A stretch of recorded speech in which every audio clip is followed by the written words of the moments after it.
Hey everybody, and welcome back to Age of Abs. I am Bob, and I am here to begin a brand new series playing as the Nomad culture. I know to some of you, you may have been expecting me to play as the Architects this time around. That was my original intention, but I picked up on these Nomads pretty quickly after the DLC came out and really grew to like them. Already had some interesting combinations that I wanted to try out with them. So I will be playing as Genghis Khan here. I have effectively made the Mongols an Age of Wonders, and everything else should be terrified. Everyone else should be terribly terrified because the Mongols kind of did some stuff, I think, historically that scared some of their neighbors. So that is our goal for this game: is to scare our neighbors. I am hoping to find some pretty quickly, actually, because that's an important crux of this strategy. But as you can see here, here's what I've got with my basic setup. I am playing with Desert Adaptation, mostly because this one I picked mostly because I wanted a way of doing some terraforming, and it just kind of fit with the theme. Overwhelm Tactics, because I don't know if I've ever done this one before, and I feel like there is some synergy with this build and Overwhelm Tactics. We might get into that later. Adaptable, because of reasons that are probably going to become pretty obvious soon here. And then Mount Masters, because we're the Mongols. We have to have everybody on horses. That's like the rule, especially horseback archers. Nomads and Conquerors. We're going to be, like I said, doing an awful lot of pillaging, raising, and since we're going to be doing a lot of that kind of behavior anyway, I've decided to go with Chosen Destroyers for this run. Chosen Destroyers is fantastically fun playing as the Nomads because you only get one city, but your city can move around the map and absorb resources from all over the place because you're collecting essence from over-harvesting resource nodes. This is an incredibly fun way to pair the Mongols, or to pair with Nomad culture. And then last but not least, we have Transformation Ascetics. This one, I have done some looking on Reddit. Most people do not like this perk. And I can actually kind of see why. It disables all unit enchantments, and it disables all race transformations. That's a huge part of the progression in this game that's just taken out, leaving you with basically combat spells, city structure improvements, any empire upgrades, and that's just about all you can get is just the base level world map combat spells, empire upgrades, that kind of stuff. But there's a very interesting trait to this society trait, a very interesting thing about it that I'm not sure if everybody knows. This does not stop stacking with the new endless unit ranks. So every time you get an exalted rank, this goes up again, making it much, much more viable in late game play if you can manage to keep leveling your units, and that's why we've taken adaptable. This whole build is focused around getting as much XP as possible and to continue snowballing. So that's the plan with these guys. I'm also going to go ahead and put up the game settings that I have on screen here right now. You'll see we're playing on the new Astral Barrens map type. That's the one it's like Pangea, but instead of being surrounded by water, it's surrounded by a desert. I think it's cool. It's just something a little different, and you don't have to mess with like embarking units. I still think the naval gameplay in this game leaves a lot to be desired, and I'm hoping that a future DLC addresses that and actually adds like proper navies and stuff to the game. But for now, I figured we'll just take the water out of the equation. Plus, my people have desert adaptation, so it's kind of nice for me. And I am up against, as you can see, 7 AI opponents, which is the most I've ever fought by myself. So, yeah, I'll take any advantage that I can get there. Let's see, what else? Oh, yeah, I turned on the big one is that I turned on that new fractured events thing where you get the magic cataclysms. I don't remember what it's called because I can't see it where I'm looking at right now. So we're going to have these magical cataclysm events build up and eventually erupt. I do not know what these do. I read it like so I have a basic understanding, but I have not played a game with this on before. So this is going to be a surprise for me too. And then we got, I think, the 7 AI opponents. I also turned back on the handcrafted sunless and handcrafted ascended or ethereal, whatever you call them, regions, like with the good guy units like the angels and titans and stuff like that, just to add a little bit more variety to the map. You'll notice the giant kings thing is turned off. the handcrafted Giant Kings regions. That's not compatible with the fractured apocalypse setting or whatever it is. So that's basically where we're at. I don't think there's a whole lot else to talk about, and there's just me versus 7 aside from those changes. So let's get back over here and jump into it. So the first thing that's going to pop up, we get Swift Strike Blessing and Commander's Call. As far as I can tell, these are always the same when you play as the Nomad. I'm going to keep calling the Nomads the Mongols and vice versa, so just prepare for that. And then we can see Echoes of the Fracturing, Devouring Winds. So casting world map spells will build up a Cataclysm, but perhaps there are ways to mitigate this crisis. Cataclysms, it strikes marked provinces, turning them into astral barons, pillaging them, and adding infestations. And spells permanently gain a 10% chance of backfiring after there's a Cataclysm. And I believe this increases by 1. I think that overall increases as time goes on and more Cataclysms take place. So it might be the case that after 10 Cataclysm spells have a 100% chance of backfiring. Or I don't know if that 10% is added. I'm not sure how the percentages are added there. And then this doesn't really matter, but empires gain a grievance against whoever caused the Cataclysm. And then it says basically you can seek the origin of power of the fractures. You'll find what you covet in the faded region. So if I basically there's artifacts that I can collect by interacting with this event. And like I said, this is new to me, so I'm kind of learning as you go, maybe along with some of you guys since this DLC is so new. Okay, so for our first level of research here, bearing in mind we can't get race transformations because we're transformation ascetic, so Bred for War doesn't really help me much. I can still do race transformations on races of other units if I was to become like their race keeper, but we're not going to be doing that because we're chosen destroyers. So these are totally useless for me, and I can totally ignore them. Between these two options, I can't make lieutenants yet. They are very good, and as you can see, it's an optional mount, so mine are going to be on horses. But instead, I'm going to pick mentorship. This is an empire upgrade. Those do work for me. They're just a straight up bonus. And this one is going to help the lowest ranked unit in my army gain XP. Everything in this build is about snowballing XP gains, so I'm going to take that. And then we can look at what we've got to start with and what's immediately around us. So the first thing I'm going to do actually is click in on my city because I always forget to do this. Since I'm playing as Chosen Destroyers, I'm going to give my city a Whispering Stone there. And that's going to pretty much just stay in there. I don't have any reason to take that out. Not sure if this pops out when I move. I forgot to check that when I was doing a couple test playthroughs of this. I haven't actually finished a game with these guys, so I don't know how my late game build's going to pan out. But I got a pretty good sense of how the early game's going to flow. So hopefully I don't... hopefully my long-term game plan pans out here. But for now, we'll give me a Whispering Stone. And then I like to take the Workshop first. It helps to get a lot of other production rolling. And a little extra draft for unit production in the early game. And I'm going to need a lot of them.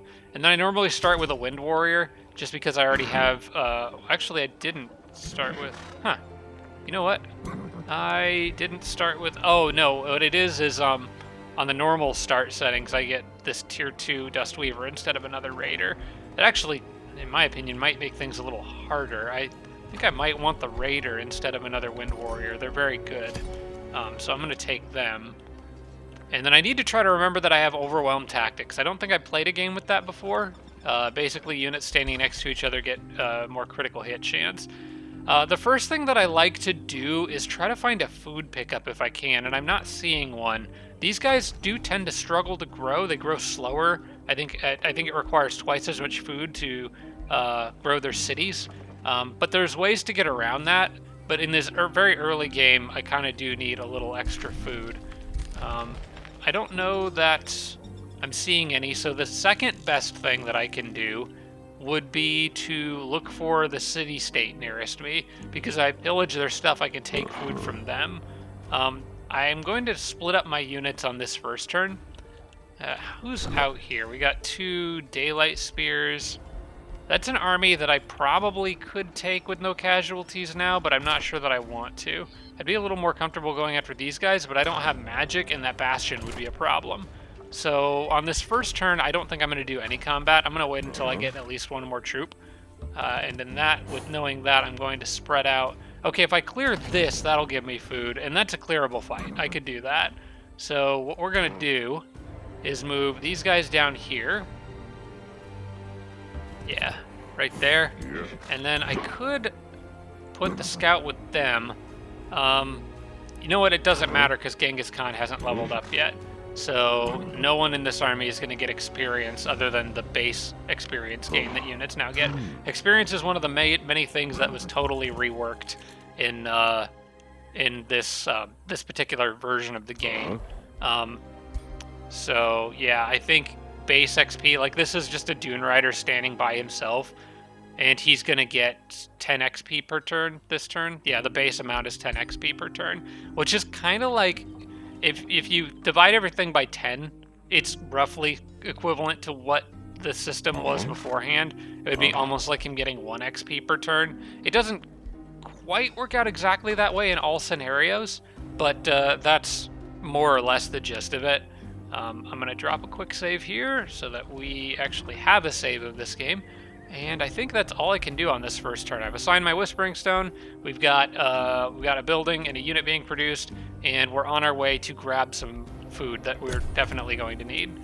And then I'll have to start over-harvesting these resource nodes as soon as I can. That's another thing, is the sooner you can grab food, the sooner you can start over-harvesting these nodes. Okay, so we're on the barren Pangaea, and it kind of is a flatter map and makes it a little easier to see, like there's the big dragon landmark. There is, I think that one's the volcano that gives mana to nearby provinces. This is like a withered version of the tree, the big tree. I'm not sure what that does yet. And then there's, I don't know what's going on here. I'm not sure what that is. Might be a defensible place to put a city though. And I can move my city, so basically anywhere I want to go. Just want to fog scout here a little bit and try to see. The first and most important thing, if you're playing as the raiders, is to find the city-state that's closest to you. So that's still my primary focus here. What I am going to do is I'm going to take this guy. I'm going to move him here, and I might have that scout keep exploring in that direction. But at the very least, we're going to do this. This is a low-risk battle. I'm not going to cast spells right now. We're a little tight on mana at the moment. I don't think I should need to cast spells. We'll see what the auto does. Actually, probably, you know what? I should have done that manually just because, you know, new game and all. But we'll go ahead and just take it. I got heavy armor greaves. Those suck. I don't want them under really any circumstances for any hero. Unless I make some, like, uber tank. I'm just going to disenchant that equipment. I'm not going to use it. Don't even need it in my arsenal. I don't like equipment that slows me down.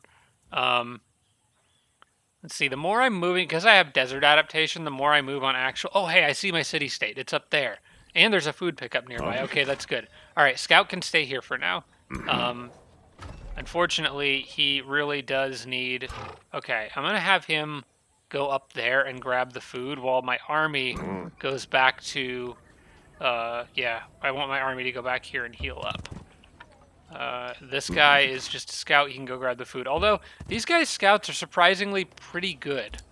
So ideally, I want to get to where my borders are touching this city-state. I don't know if I want to attack them quite right now. It would give me... It would give me the bonus from Chosen Destroyers, but I get a lot of bonuses from pillaging their provinces too, and they don't have any to pillage. So it's good to know where they are. I don't think I need to fight them quite yet. And we're just going to say I will deal with your insolence later. And that's all we need to do at the moment. My city should grow in 2 turns. That'll give me plenty of time to boost the workshop. And then I can sort of snowball into other things. In fact, I'm going to grow on the next turn because I'm going to get that food with my scout. Okay, so Genghis Khan leveled up, and the very first thing we're going to do is get experienced leader for XP gain per turn. A Genghis Khan is a mounted horse archer ranger guy, in case you were wondering. I kind of felt like, I don't know actually what he did historically, but I got a feeling he probably shot bows from horses, so...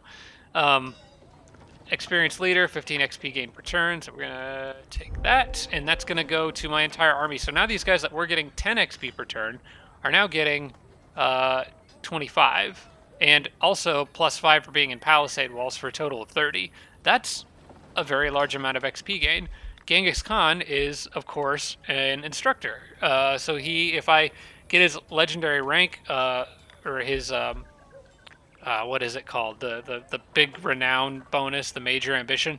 I'll get trainer for another 25% experience on top of everything else that he's giving his units. And he gains instructor XP or renown by leveling up units in his army. So he's gonna. It's a mutually beneficial relationship, I guess, is what I'm getting after there. Let's go ahead and take that food because it's gonna let our city grow on this turn instead of the next.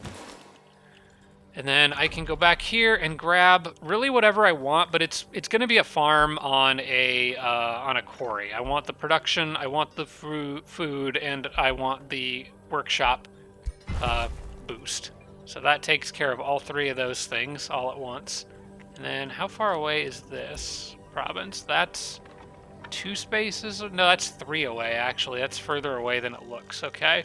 I'd be better off going for the oasis next. So we'll do that. Might be able to slap a forester on there maybe, which is nice because then I can start getting I can start getting my unique raider tents thing built here. Now this, I want to try to time building this around the same time that I can get my borders to touch the city-state, because this gives me more gold and food if I'm touching somebody else's borders with this city.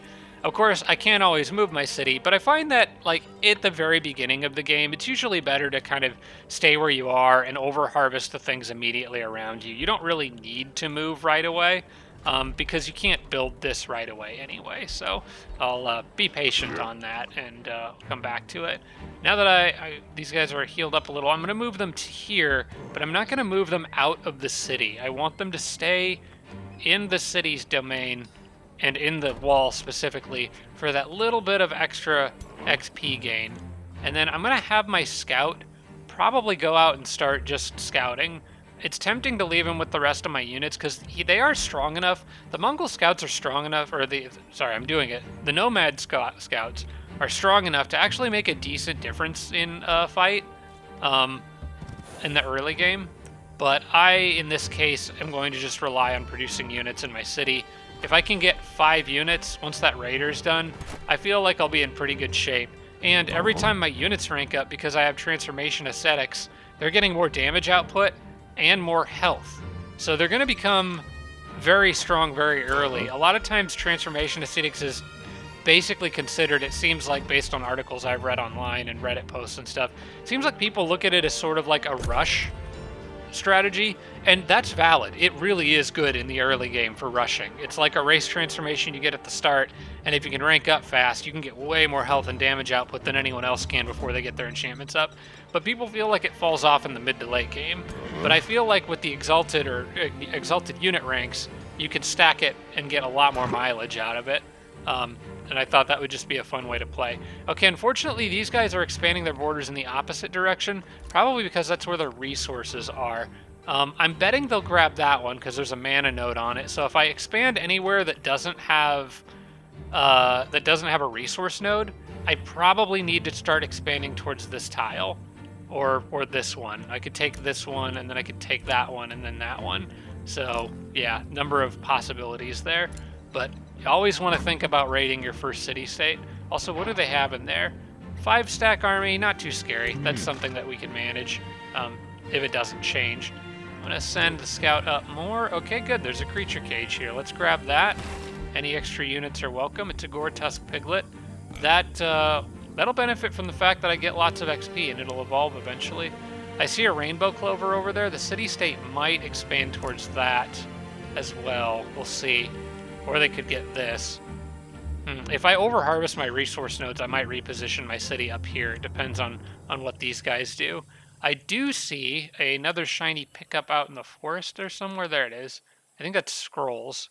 I'll go ahead and go grab that. The earlier I can get mentorship, the better. Okay, and then Pig can... Actually, these guys are still healing, right? Now, we're still waiting on this raider. To keep the snowball effect going, I might hurry the production on that raider. It's only 34 gold. And then I can go out and start pillaging and attacking other things. What I could do is...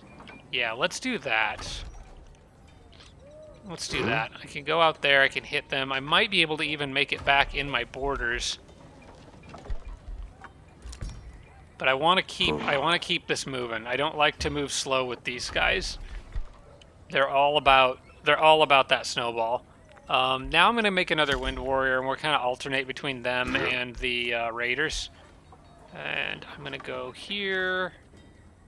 Yeah. Can go right. It seems to think that way is faster. It's probably the same because it all counts as a road. They can all make it back in, which is good. I'm going to attack with just my leader here. And we're going to do auto. I should be able to handle... I could have brought the pig in. That was a mistake. I should have brought the Gore-Tusk Piglet in. He could have made it to that battle. That's okay. I'm going to retry this because I don't want him to get stuck out there. I think I can probably do better than that. So, and we haven't done a fight yet, so let's do a fight. Okay, we got a bit of a high ground spot here. The bastion is the main problem here. I don't have an answer to 12 defense, so we're going to have to find a way to get around that. It's going to basically be the Dustweaver I'm going to be relying on a lot here, because he's going to end up being my primary source of damage output versus that thing. We'll want to keep the Raiders at a bit of a distance so they can get their full momentum charge. The Conqueror Nomads, you can see as I move this guy, he's going to get momentum, that bonus that popped up there. Well, you can see it here. Basically giving them attacks inflicting 20% damage and support abilities healing for plus 20% temporary hit points. So as they move around, they basically just get better at whatever it is they do. Let's see, you're going to have to tank a lot here while the others do damage output. All right. Let's see if we can get him to sort of spread out. Okay, this guy is ran off by himself. That's something we can take advantage of. If he comes down here, I could get him to maybe lower his guard by attacking this unit. Okay, I've got an idea. These guys are all melee, right? And there's sort of a choke point thing here going on. All right, I've got an idea. I'm going to use this guy to get rid of that, because I'm going to need to go through there. I'm going to move him as far as I can in this direction. That'll trigger an attack by that guy. And then I think I can kill him quickly before the others show up. Not sure if Genghis Khan can hit him from down here. Maybe I don't want to go there. See, if I look at the battlefield, he can not quite reach my horses. So I'm going to... Actually, I'm going to run everybody this direction as far as they can go. I want to split these guys up. I really am quite afraid of that bastion. So we'll lure him down, hopefully kind of by himself. Okay, and then the bastion sat way back there doing his shield buff thing. And now we're dealing with, oh gosh, so much defense. I was not looking forward to this battle for this reason. I'm gonna, let's see, move you here. Can you... Okay, I'm gonna send these guys... How far can this guy go down? South. Probably about to there. So I'm gonna move this guy here. Okay, you're gonna have to just go through that. I know you don't like it, but...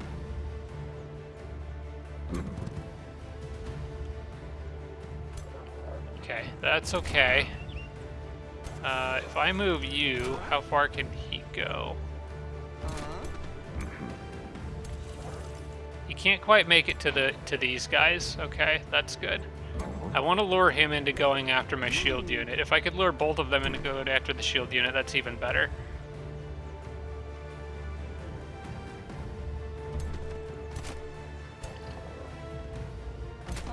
And each of them should only be able to hit that shield once, I think. If I move this guy down a little more, I think there's more likely I'll have flank opportunities. I'm also going to get rid of this bush because I might need to go around there. And I'm going to have these guys get rid of this bush. And they did a critical hit on it. Good job. Okay. critically hit the bush. I'm gonna go there, and they should do that. Oh, I forgot about his AOE. That was dumb. Okay. Now I'm weakened. You're gonna have to tank, pal. That's all I can say. Fortunately, with a flank attack and a chance to critical, I'm good with shooting with Genghis Khan from right here. Okay, there's my crit triggering from Overwhelm Tactics. I probably want to try to stack burning on this one that's being super tanky. I believe you are going to need to just shield there. I might need to heal them later, but for now, let's see. What I can do is I can get the momentum. So I can get this guy's momentum build up and do more damage by just simply moving him around before I launch an attack. Yeah, I got a feeling that I just want to hit that guy and get the burning started on him. 2, 3. Oh, wait. Okay, I guess maybe he... Oh, I think it's probably has to be from the point that you started. You probably can't cheese it like that. Okay. Well, it doesn't really matter. Hang on. I want to double check something. So, ability costs 0 action points. The unit retains 1 afterwards. Has no action points remaining. Gains... That has action points remaining. Gains empowering momentum. Okay. So I'm going to give it...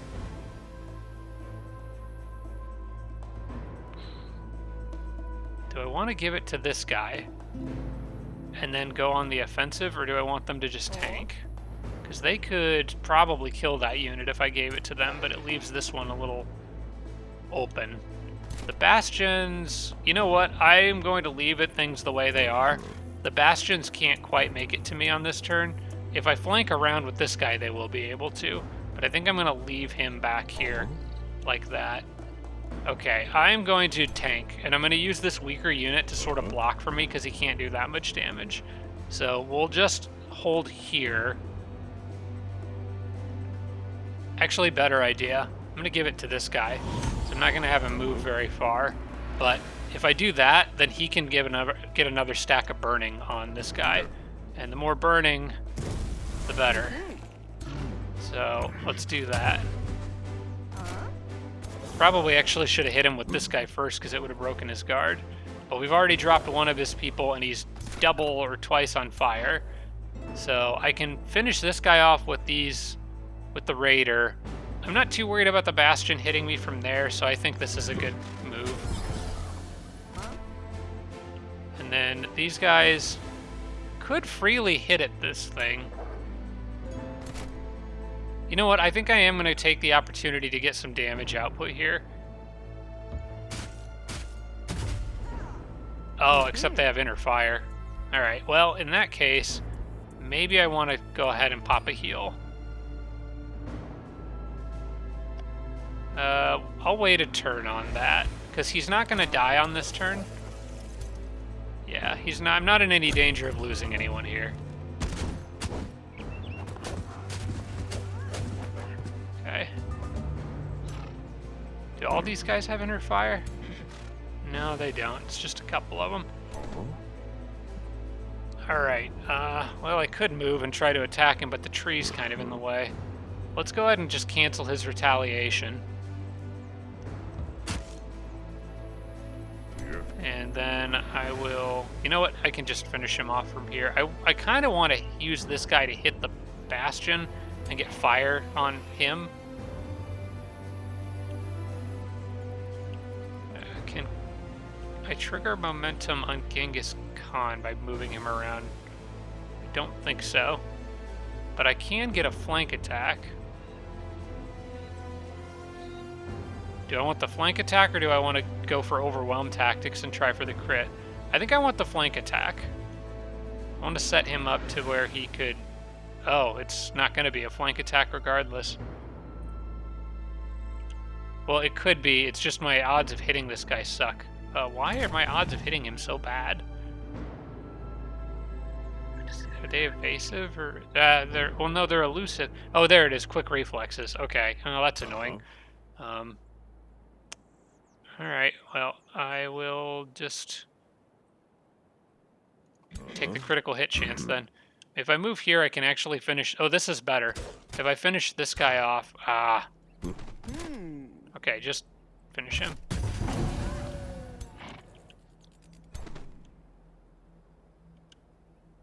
I didn't really leave my unit here a way of getting over there. What I could do, though, is this. Pulling him to an adjacent space to safety. I think I might do that. Then the Bastion will likely go after Genghis Khan, but Genghis has got health, and I'll have multiple ways of, getting Genghis Khan away from him, so I think that's a good choice. Let's back up, we'll heal, and then see what the Bastion does. I'm not as worried now. We should be fine. I'll loop him around this way and see, but I'm betting he'll go after my hero. No, he went out there to do an AoE, okay. Aren't you annoying? Now you're in an even worse position for me because you're in a bush.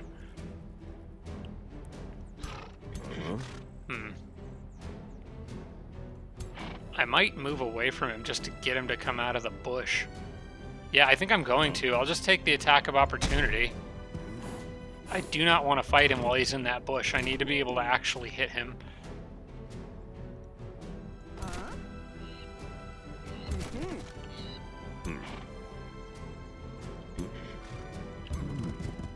So we're just gonna redo the battlefield up here. And I can move this guy up. I can do these Windwear Warriors swap there and just defend and defend. Now I'm betting he goes after this horse probably, but that's okay because if he does, he'll be out in the open. Nope, he actually went after the shield. That's even better. That's what I would have preferred. Now he's exposed, and I can move in and cancel his retaliation and start getting some stacks of burning on this guy. Should have moved him down first because I had an opportunity to get a crit, but that's okay. That's going to take some getting used to. I'm just not used to playing with defensive tactics, or with overwhelm tactics. Okay, should be able to hit you with this. Yeah, these guys are going to be fine. Don't even need to cast spells yet. There's another stack of burning. That's what we need. Alright, then I'm going to take a couple shots with old Genghis Khan here. Another crit. And he's running. Okay. I mean, I could let him go, but I've done all the work, so why not get the satisfaction of the kill? Okay. Not as bad as I actually thought that might be, so good for me. I'm going to get everybody back into the city. Continue to rank up and heal up.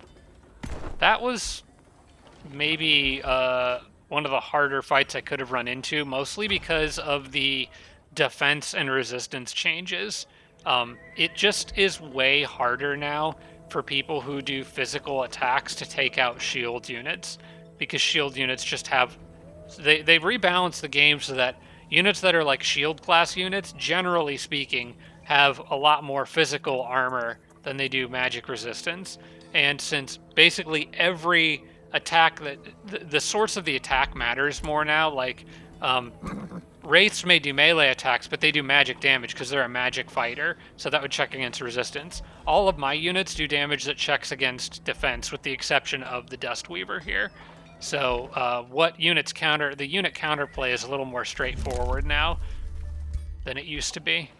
Okay, I'll get my workshop on the next turn. I don't think there's anything else I need to do at the moment. I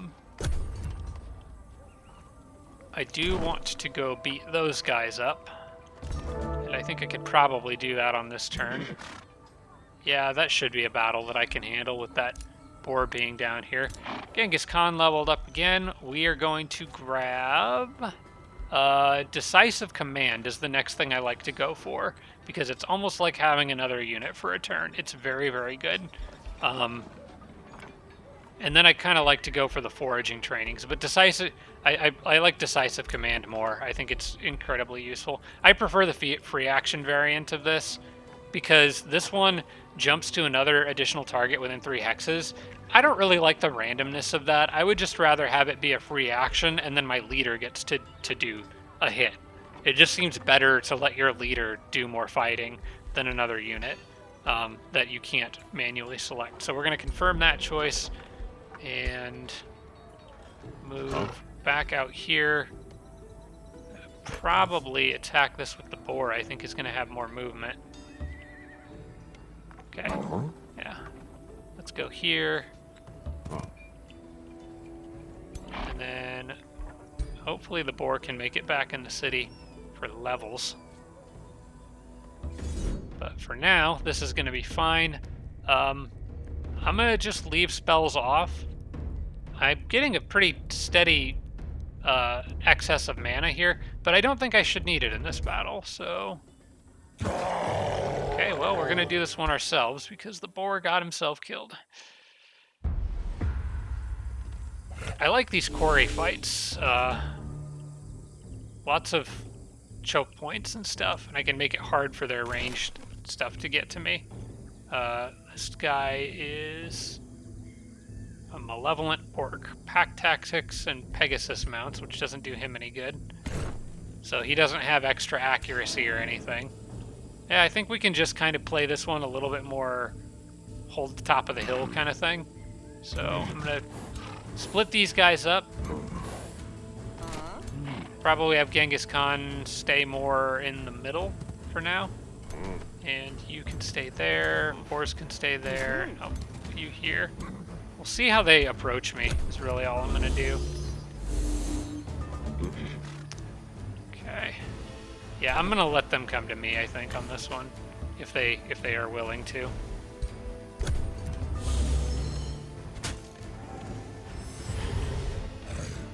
Oh no, I've been condemned. Okay, we can start shooting. Let's see. Could I get 2 stacks of burning on this guy? I think I could.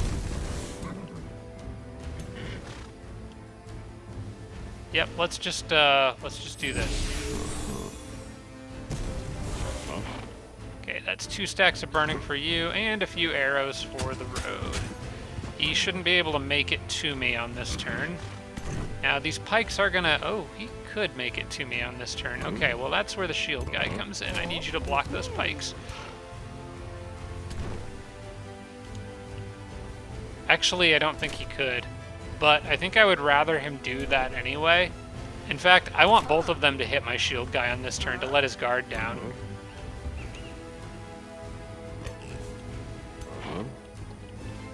See, and then I want that archer to have to come a little bit closer, so I'm going to back this guy up by 1 space, and I'm going to move the boar down here to help with charging these pikes when they come up and start causing more trouble.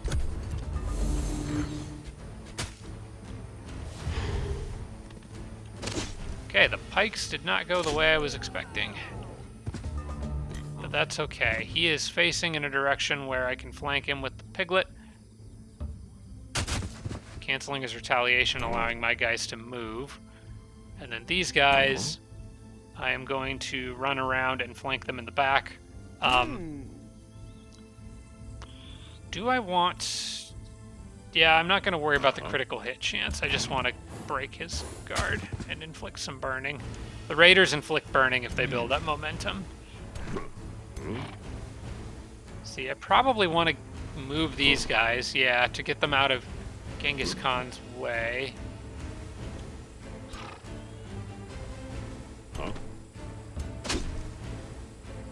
I thought I canceled... Oh, they're a pikeman. They had 2 retaliations. Okay, well. Joke's on me, I guess. If I go there, I could finish them. Yeah, okay. Here's what I'm gonna do. I'm gonna just hit them with burning. And they'll die like basically the next thing that... Actually, I'm gonna open up this route now. There's no reason not to. You can come over here and help with this. Maybe you'll get a crit. Nope. And then I'm gonna whittle them down with my shields. There we go. There's a crit. Always nice to see it. Now it's just their healer and their archer. So now is when we charge. I'm going to heal that swordsman guy, or the shield guy. There we go. I like how after they get pulled away, they retain all of their movement. It's very good. And then I want to... This con can move 1, 2, 3. Okay, here's what I want to do. I'm going to move you up here, but I'm not going to attack yet. Get your momentum. Genghis Khan can move here and also get momentum and trigger overwhelm tactics for an increased chance to do a critical hit. Then I'm going to hit you. These guys can hit the archer. There's the crit, burning, extra damage, and then I can finish him off. And the boars can just run around the back. And then I can go here and just shield my friends. In fact, I could do this and get a little bit of health back on these guys and actually finish the archer, because they can still attack after doing that. Much better. Okay, I got just basic old shield, apparently. All adjacent friendly units gain 3 defense. Oh, it's a stone wall. Yeah, oh, that's actually a very nice shield. Too bad Genghis Khan can't use it. I did get a bunch of production. I'm going to take the vendor because it's boosted, so I don't waste any production on that. Probably want, so let's see, I'm going to grow on the next turn so I can pick up anything new that I want. Maybe I want to go for... No, I don't really need the shrine. Probably should go for the raider tents. Either that or the stonemason. I think the stonemason's still very useful. I think I might just get another farm and go for the stonemason. Yeah. I like getting a lot of production early if I can. Alright, unfortunately, the boar is not going to be able to hang out with everybody else in the city, but that's fine. They all need to go back and heal up. And then you can go get the... Oh, that is being guarded. Okay, that's unfortunate.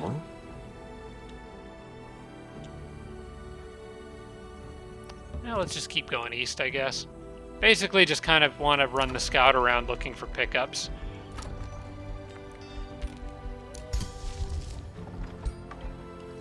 Got a new empire development skill available, and this one makes sense to pick up. Defeating an infestation grants you a unit base... Oh wait, hang on. That actually is not the one. I thought it was this one. Tier 1 units gain 100% more experience from combat. I'll get that as soon as I can. This one, I'm not fighting an infestation right now. And it doesn't work on fractured infestations. So I may try to remember that that's an option. I find myself not spending a lot of Imperium with these guys in the early game. Until I start getting to some of those better chaos ones that I want. Like, a lot of the things I would normally spend Imperium on would be like the one to make outposts cheaper and the one to make newly founded cities have extra population. That kind of stuff is all really good, but it doesn't do me any good with Chosen Destroyers, so I kind of just haven't touched it. Let's see. I probably do want to get the Oasis and get a little extra growth if I can, since I am going to be growing kind of slowly. So we'll get another farm here. That gets me the stonemason boosted and lets me start over harvesting that. And then I guess the next thing I want to do is get this gold mine here and try to finish over harvesting this area. Then I might move if these guys don't expand their borders towards me at all, because I really want to be next to them. But I want to over-harvest the resource nodes near me first. Then I also need to find things for these guys to fight. I guess I could go down there and fight. Let's see, what are we up against here? Houndmaster, so there's going to be one extra unit, and then a bunch of these little Inferno puppies. Should be fine. I'm going to let my... I don't need to let my shield heal up. This is a low-risk battle. I should be okay. So we can just head out now and clear these guys out of here. Okay, we'll just do the auto combat. Okay, that's a fine result. Yeah. A little extra money from me. And then I can get my guys back to heal up. And eventually this poor boar is going to catch up with everybody else. For now, he's better off staying in the city, because he's going to get more XP just by hanging out in the walls. So I may as well just leave him there, because Genghis Khan's going to come back. Let's see, I already know that's got stuff on it. Almost went back at it. Is there a watchtower? Yeah, there is a watchtower out there. I should probably work my way towards that. It's going to be my best bet at finding useful things. Oh, there's a haunted graveyard here. Okay, that's good to know. That's probably what I need to go after next. And there's a creature cage. Let's grab that. The haunted graveyard is nothing that I can't handle, so I'll head over that way, I think, with Genghis Khan's army. And mentorship is done, so this is really nice. Training Regiment is a city spell that I can use, so I may grab that. A little extra draft. Now that I have Training Regiment, whoever is the lowest ranked unit in this army should be getting, yep, this guy, plus 40 XP for mentorship, on top of the amount that I'm getting from base and the amount I'm getting from my leader. You can start to see how you can level up units very, very quickly by stacking all these bonuses. And it's so nice with Transformation Ascetics. Alright, opponents are moving. What turn are we on? 6? We're getting there. Alright, they did take they took the mana node that I was kind of hoping they would. So if I grow my city enough, actually, I might not need to. Okay, so what these guys can do, they're very flexible about their provinces. If at any point I wanted to, I could reabsorb this in one turn. So once I'm done over-harvesting the resource nodes that I'm getting, I can reabsorb these and push out towards this city. So I might not even need to move to waste the time to pack up and move. I might be able to just go after them and start taking their stuff. The problem is I don't know if my borders can reach that far because I need to get town hall upgrades for all that. So moving might still make more sense in my case, but we'll see how it pans out. Depends on whether they expand towards me or not. Let's see, so there's a watchtower down there. There's also one up here I may want to go after. Let's get the creature cage before I forget. Okay, we'll take a magma spirit. That's actually quite good because it's another magic fighting unit that I don't have access to normally. My build's going to be mostly physical damage dealers. So let's take you, get back on the road.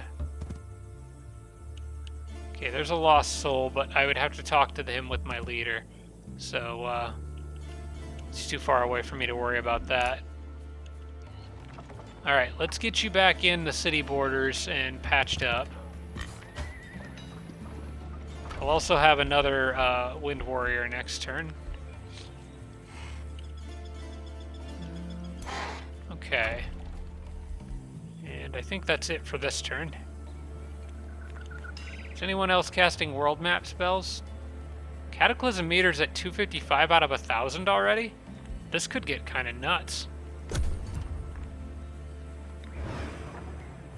I don't think I've contributed to any of that. I don't think I've cast any world map spells yet. Wait, 745? 735? Well, I guess we're going to find out real quick what that does. Okay, I probably am good with just keeping the units that are with him.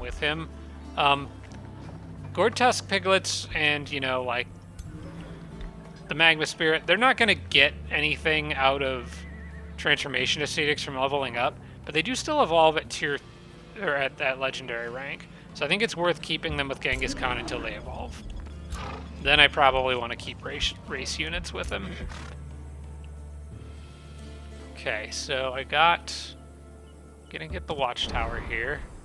Meta city state, they are my enemies. What is this? Provinces that will be struck by the next cataclysm have become visible. Okay, doesn't appear that any of mine will be. Although this may be good for me because I can move if I need to.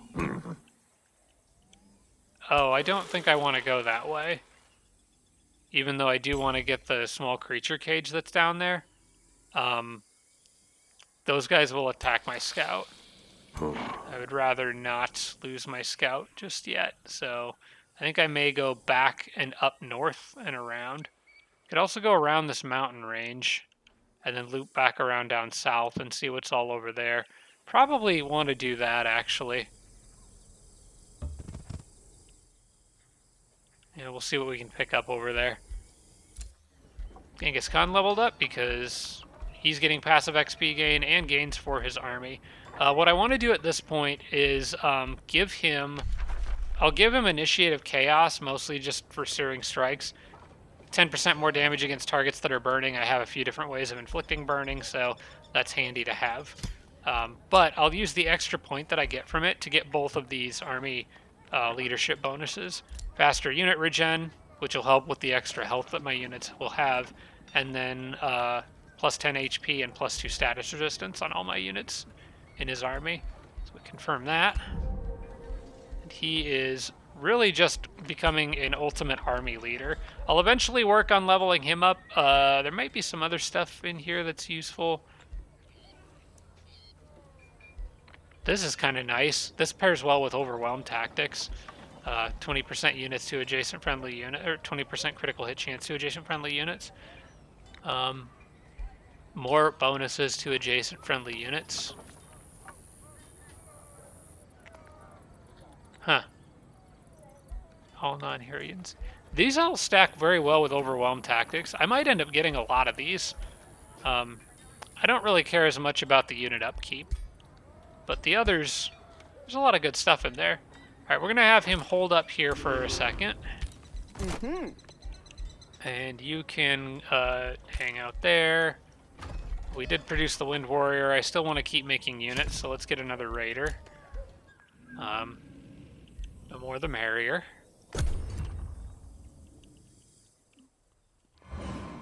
I got a feeling this Cataclysm might be a lot crazier than I thought. This world's gonna be a mess. Because all those AI are... no, I don't want to do this. No, I'm gonna end up at war with you guys. No. I'm not funding your stupid projects. Oh.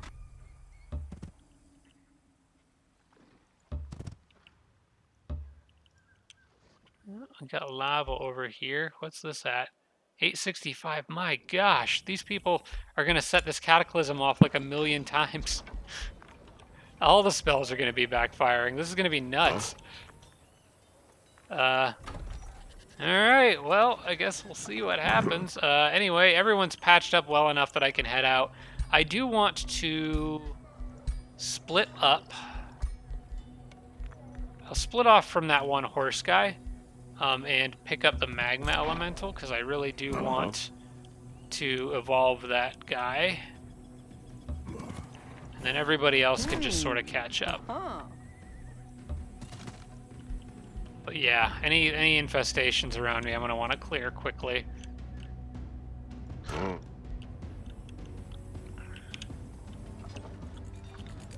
How are we doing on the overharvesting and on the growth?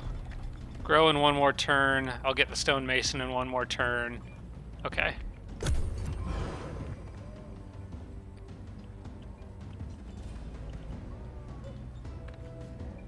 Alright, once the stonemason's done, I'll probably take a forester on the gold mine there, just so that I can get the raider tents up. The forester also leads me towards the library, which is very nice to have. I'm at population 4. So I could build one of these two things, and then maybe I could build both. Hang on. Let's take the forester, because I pretty much know I want a forester. I could get raider tents in one turn and the library in one turn, and then I could move right over to... Yeah, I think I would rather do that.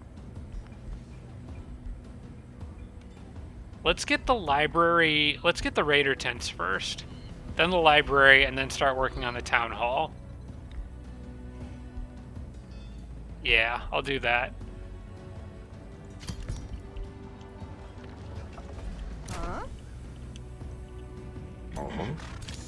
I think there's more on that mine than what I can see here. Yeah, there's a couple sneaky spiders hiding. Let's take the, oh, there's sheep there. I could clear them for more growth, too. I might go around these guys. So I think the haunted graveyard wasn't very difficult. Or didn't look very difficult. Now, I'm just going to push through them. The haunted graveyard shouldn't be spawning anything yet, anyway. Oh, I could trade some knowledge for some Imperium. Not sure if that's worth it when I only have 10 knowledge or 60 knowledge per turn.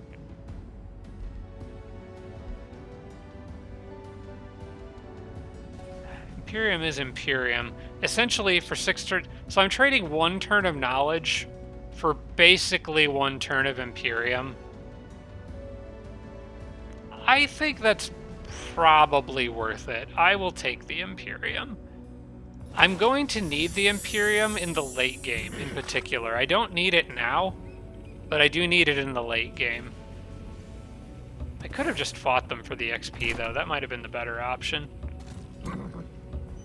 Oh well, we're going to be fighting things out here for XP, so there'll be plenty of time for that.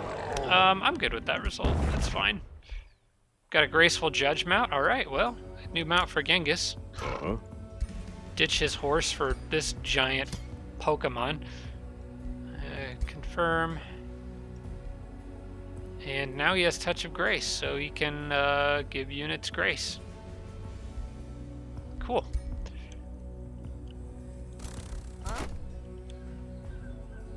Let's see. Probably want to go after the sheep next, I would imagine. Yeah.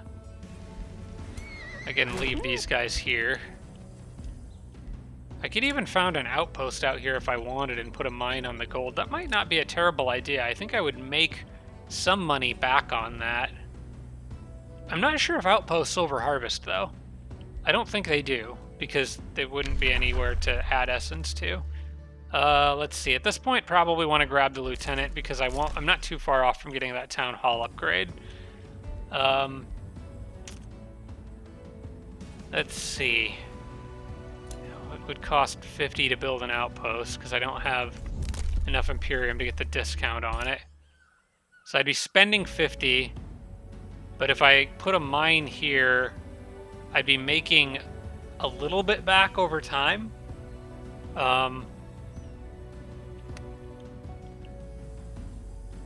You know what? I'll make the investment. I'll make the investment because I don't think I'm going to be getting that gold mine anytime soon. And whenever the time comes for me to get it, I will just reabsorb the province and put it somewhere else. If anything, this could make for a useful teleporter location in the future, so why not? I've got a little extra spending money right now. I find that I usually have a decent amount of extra money with these guys when I play them. Let's see, let's move down towards this tower. This says that I can see where, I got a notification saying I could see where the Cataclysm was going to hit, but I haven't seen any tiles indicating impending danger yet, so I'm not really sure what that's all about. I could cast Training Regiment. I don't know how badly I need it. I think I'm going to hold off on that for a minute and wait until I have the... I think I kind of want to wait until I have the Town Hall upgrade and then cast it to get some lieutenants out a little faster.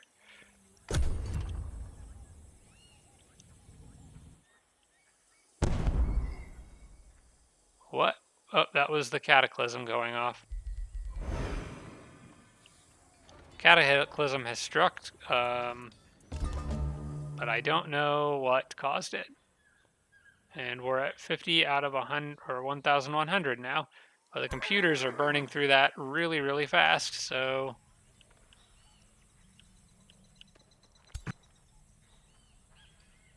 Yeah, I guess we're just going to have to deal with that. Oh. I can get these guys back out here. I could go after those sheep. This would actually level up Yeah. Karakoram. So I'm going to go back and do that. If I keep them, I can keep these guys on the road here and still get there with these guys. Oh, hey, I could talk to the ghost with Genghis Khan. Yeah, go follow him. I can't quite trigger the ghost talking event because Genghis is out of movement, but... Ooh, very nearly lost this guy, but he didn't retreat. And I guess it wouldn't matter even if he did, because he's out of movement anyway, so... At 96 food there. Genghis can't quite talk to the ghost, but we'll get there. I think we should be able to catch up to him. I may as well leave this guy in the city where he's going to get a small amount of XP. And let's see, I want Town Hall. Yeah, we can start on it now. We'll get the boost for it next turn. I thought that would be enough to level me up right now, but it wasn't quite. Let's see. I could probably make one more low or tier 1 unit. Let's see. How many raiders do I have? I've got 1, 2, 3, and then I've got, what, 2 shields? Let's make one more shield. These wind warriors are pretty handy. Okay, let's take the tower out here. You can see everything around us. There's another city-state down here. That's good to know. Ooh, they're a big one. They got lots of territory. That's a juicy target right there. Okay, I'll have to, once I'm done dealing with my neighbors, I think I'm going to go straight over that way. Okay. Now that I think about it, well, never mind. No, what I'm doing makes more sense. I was thinking I might have put that outpost in the wrong spot, but it's fine. What do I have here? I've got a Battle Saint. I do like Battle Saints. A Warlock or a Defender. You're a Scout. Well, the Governor, actually, their Governor status doesn't matter. Notably, when you play Chosen Destroyers, some of these do not matter at all, because you can't get, well, I shouldn't say they don't matter at all, but you can't get the main bonus, the major ambition, because some of them require them to be the governor of a city, and you can't do that when you're Chosen Destroyers. You've only got your capital. So this one is doable when combat against an army with 500 more power. This one is not that useful to me. Lawbringer, it's fine. It's not super great. But I think I kind of want her for the sake of the fact that she's a Battle Saint. Gives me more healing options. And aside from my tier 2, I don't have a lot of those. So I think I'm going to have her do that. It's either going to be her or the Defender, which I could turn him into a good pike unit. I like both the Defenders and the Battle Saints a lot. I won't have any pike units for a while. The Battle Saints I tend to charge into charge units with defensive masters. Defenders...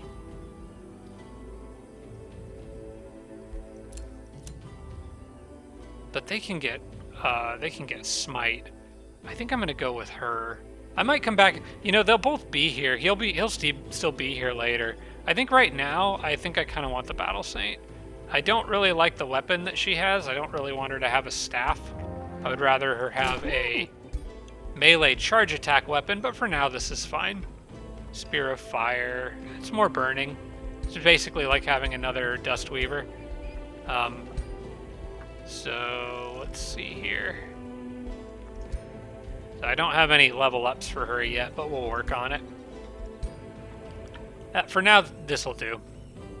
I'm also going to leave her here so she gets a little extra XP. Standing in the city. And I do want this now. Tier 1 units gain 100% XP from combat. Yes, please. That'll help me rank them up really fast and get Genghis's major ambition done. Encountering Brash Nebheim. Peace for now. Cataclysm struck, but I didn't see what it did, so maybe that's the computer's problem. I don't know. Anyway, moving on to the next turn.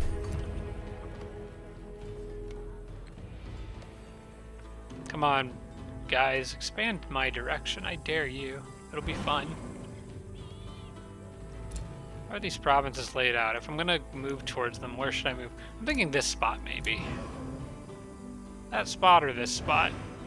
This spot would make it easier for me to grab. Yeah, because I bet they go for the rainbow clover.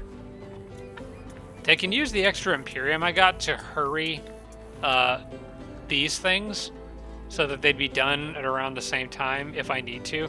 Like, I could spend 80 to shave 4 turns off of this gold mine, which saves me a lot of time, actually, now that I think of it. It's actually pretty good. Imperium is quite useful for me, but that's what I'll be spending maybe more of it on in the early game, is just to move through this stuff faster, because there's nothing else I can really grab with my resource, resource node wise. Yeah, because the other quarry is the one up here, like that one right there. So if I go out that direction, well, I guess I can province view will make this easier to see. That would be 1, 2, 3. Yeah, it's at this really awkward angle where I think it makes more sense to just come back for it later. I'm better off going to war with my neighbors and taking their stuff to get massive amounts of extra draft and whatnot. Yeah, I think I'm gonna move as soon as I can. Okay, here's the plan.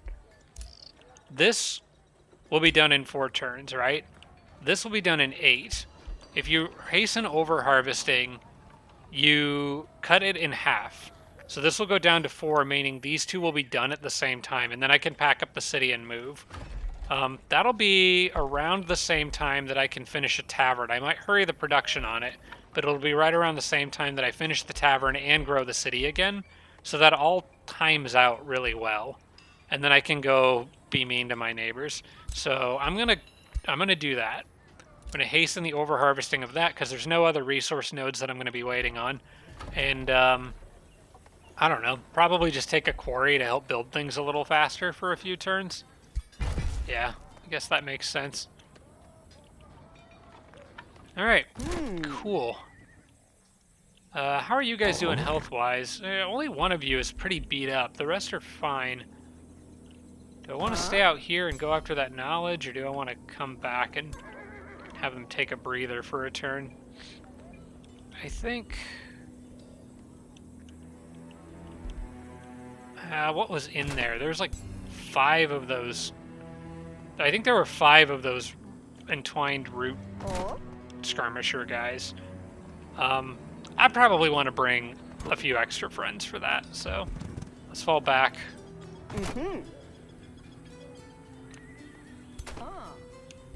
These guys weren't damaged, so that's good. Move you up here. In fact, I could move them out as far as they can go, because they could trigger that battle on the next turn. Probably should have left these guys up there with them, but that's alright. Okay, let's move you around. All the way around. Okay. Yeah, they've got a lot of territory that I would love to take over. Okay, so because this gold mine's already cleared, what I can do, and I'm spending kind of a lot of money to get this up and running, because I'm also spending 10 mana per turn. I don't know if this is actually worth it to have this outpost here, but it does give me... I could put a tower out here. It's going to give me warning if people are coming, so... I figure if I'm going to get an extra mine outpost up anytime soon, probably makes sense to get it up now. One thing that I'm wondering is how far away am I from this? 4 turns away? I'd rather just build the work camp now. That would save... Oh, in turn, it would save some money. But I think I'd rather just get it going now. I could maybe wait to build the walls and the tower there. But yeah, this is just going to leave me with some vision range and a kind of in-between area that I'm going to be working around, so I think it's an okay investment to have one outpost out. And my gold's doing okay. It could be better, but you know what? I don't need training regiment, because I'm going to end up getting a ton of draft from pillaging these people's provinces, so... I think I'm good. I don't need to cast spells right now. I can just continue to save my mana. Maybe use it for shuffling research if I get stuff I don't like, that kind of thing. That actually happens a lot with these guys since you can't do anything with enchantments and race transformations. Or since I can't.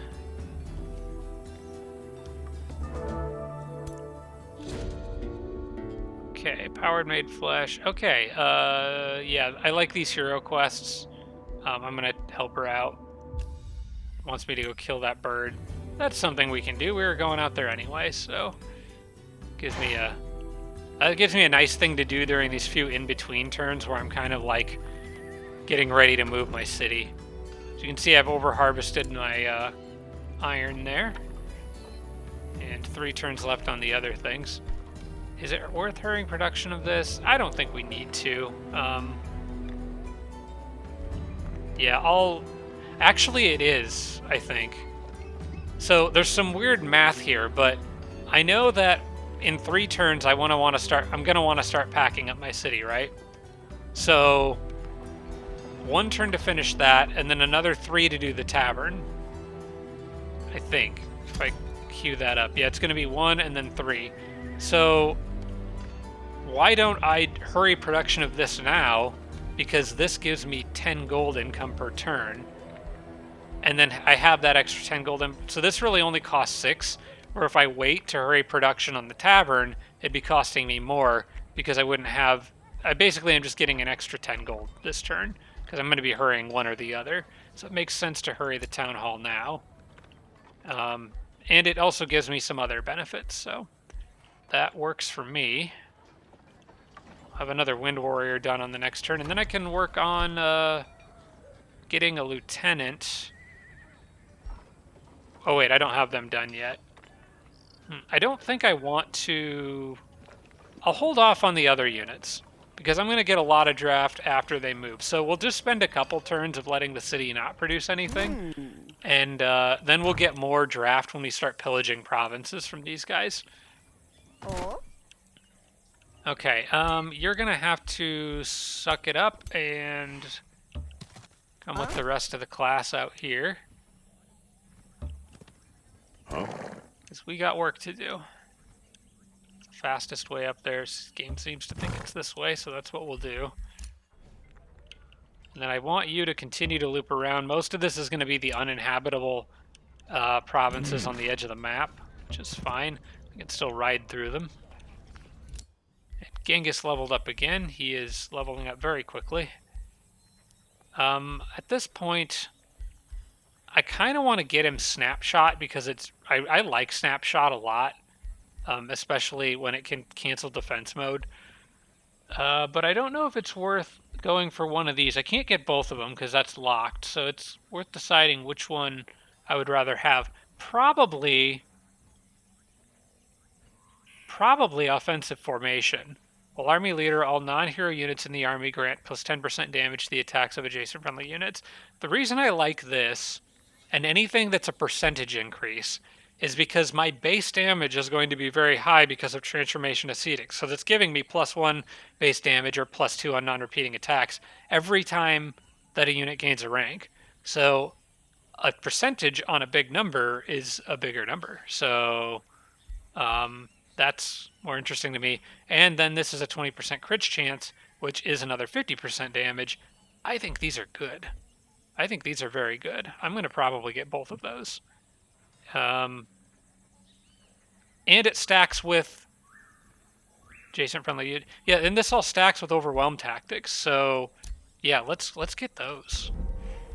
Because it applies to non-hero units, it said, right? That one I know it said non-hero units. This unit grants 20% critical chance to adjacent friendly units. Okay. I'll still need to keep Genghis Khan around. But he's a pretty mobile archer, so he can like ride around and give people damage bonuses. But this one's really nice because it applies to all non-hero units in the army. So just by standing next to their friends, they get overwhelmed tactics and a 10% damage boost. I like that. And another Cataclysm's already happening. This world is going to be a disaster.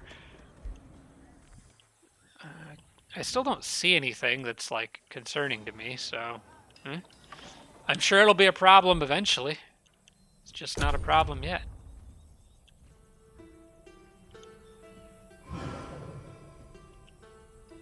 Alright, let's hunt some birds. Hopefully get her a level. Okay, there's that lost soul that I never managed to catch up with. Kind of lost track of him. If I go...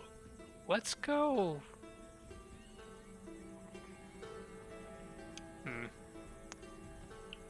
How do I want to do this? Because I'd like to take that out too on this turn if I can. And they could run over there as it is, but probably not if I move these guys. So, 1, 2, 3, 1, 2, 3. Let's send you here, because you're still in range of that bird. Units will be split up a little oddly for this one, but we can do it like this. I might have to manually do this just because of the way my units are split up. We'll take that. This guy is doing his best to get himself killed, but I'll take that. And then I could take, let's see, I normally like give me a taste of that, getting more to level up, but sometimes you can get a good perk. Spirit Breaker Aura actually might be pretty good for what I'm considering doing with her. I could ask for money. Or giving all units in the stack. She only had like one other unit with her, so that one's not very good. I think I might just take the level up here. Yeah. I'll just take the XP. Okay, so let's go into here. Now I'm going to start building her out for what I intend for her to be, which is going to be a paladin. I kind of like going with, because these guys have two-handed weapons, they're a very unique type of unit that can use two-handed weapons. I'm not sure if defenders can use two-handed charge weapons. I don't think they can, but now that I'm saying that, I'm not 100% sure if that's true. But I know these guys can, and I like having somebody that can use a two-handed weapon, charge in, and end their turn in defense mode. But on top of that, they get lots of nice bonuses for ending their turn in defense mode, like support resistance, and I know there's another one in here. Support resistance 2, and I think there was one more. Entering defense mode grants +3 fervor. That's what I really like to mix it with, was Fervor's Disciple. So I'm going to do the Paladin one, although I guess I could just as easily do Cleric. At the end of this turn, I gain 1 fervor. Landing attacks gains 1 fervor, doubled for non-repeating attacks. I like that one, I think, because if you're a charge unit, you have a non-repeating attack, so you get 2 fervor from that, and then entering defense mode grants +3, and if you have Defensor Masters, you always end defense mode, so you end up with 5 fervor every time you do a charge attack, and that's really good. So we'll be doing Paladin, and then I will take Saint's Fervor, so that I can have a healing option, and so that I can reach this one, which is primarily what I'm after. The other option is to do Cleric and then Cleric's Fervor, but this is a free action, which I really like, because then they can do it and then charge, whereas this is like a leave 1 action point, so it's like a less powerful version of healing. Yeah, I think I prefer this route, so that's what we're going to do. Actually, cancel all that. Nothing matters without Experienced Leader, because you got to remember that's primarily what I'm after here. I will take... You know what? This doesn't do me any good, because Fervor is a little bit of status resistance, but it doesn't really do much of anything else. So instead, I'm going to give her Foraging training. I'm going to wait until I get my first signature skill, and for now, we'll give her army bonuses. So, like, probably Foraging training, Endurance training, Offensive formation. We'll worry about that once I get a signature skill and can get 2 things back to back, because these 2 go together, kind of. So we'll take probably Foraging training. Yeah. Because we're going to be moving around. The more healing, the better. Okay. That looks good for now. I don't have any other weapons yet, do I? No. So you're still stuck with the staff, unfortunately. As long as she's shooting at stuff with that staff, though, the paladin bonus should still trigger. Okay, so I can go down here now. And I'm sure one of my raider guys is going to die in this fight. So I probably am going to need to do this myself, unless they are actually smart and heal their friends. So let's do auto combat. I probably should cast spells in auto combat. Well, yeah, that guy died, so let's... If you want something done right, pay an expert. Okay. I really need to patch this guy up, so what I'm going to do... Alright, so this is going to look really weird and dumb, but trust me on this. Move him forward into that tree. Move them forward. Now remember, they heal for 10 temporary hit points now, but if I get momentum built up, they now should heal for 20, because... or plus 20%, so it's actually going to be 12. But let's see. Let's make sure that works. They got 15 now. So if I swap places... Yep, they got 12. So they should be at 27, yep. And then I can take these guys. Also get momentum with them. And do this. For another 24. And they're still pretty dang weak. Because they just don't have a lot of health. Well, I'm going to be protecting them with that shield, so that's fine. These guys have I think it's a physical ranged attack, yeah, so her protection doesn't really help with it. But it could help with the status resistance to avoid poison, so I'm going to put her there anyway. I want these guys out on the flank ready to charge, but protected by that shield. And Genghis can move up this way. Along with these guys. Alright. I don't like fighting in forests with this build.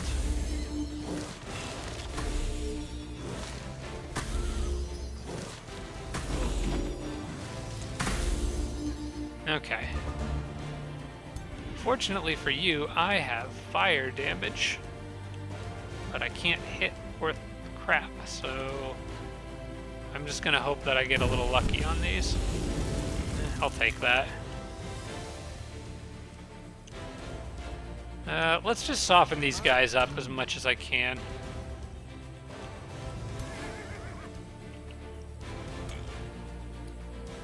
Can the boar break the bushes and stuff that they're hiding in? I'm not sure.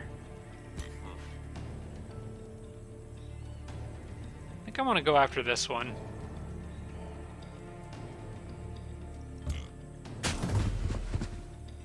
Cancel his retaliation. I might want to give Touch of Grace to that boar, because I could see him getting killed. Though it doesn't look like they do very much damage. Alright, what I'm going to do with these guys is I'm going to run out to the side here.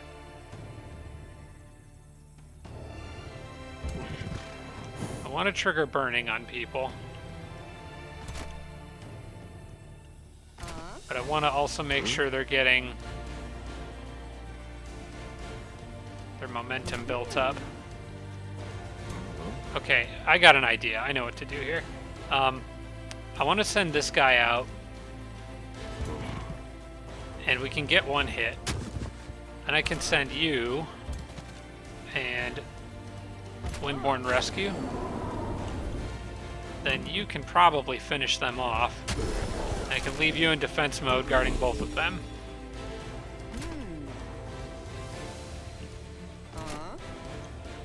Probably want to just start hitting these guys.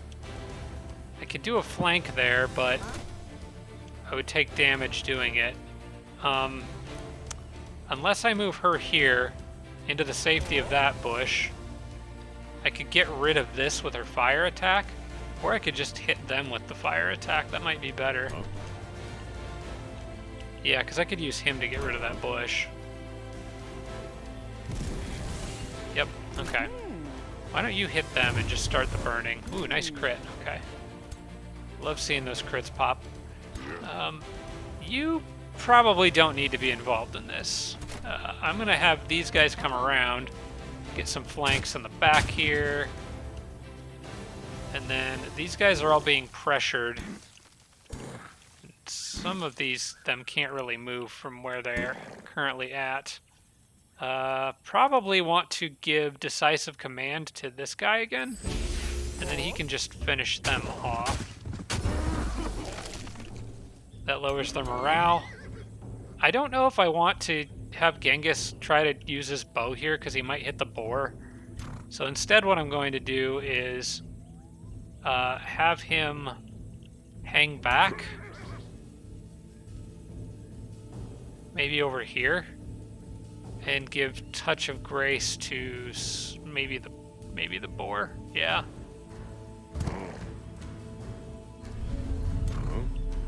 And then he can hide in the tree over here.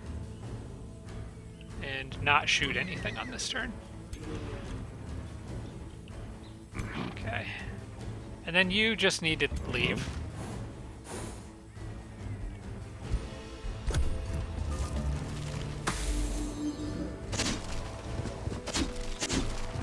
Yeah, that boar is holding up to those guys pretty well. Better than I thought he would.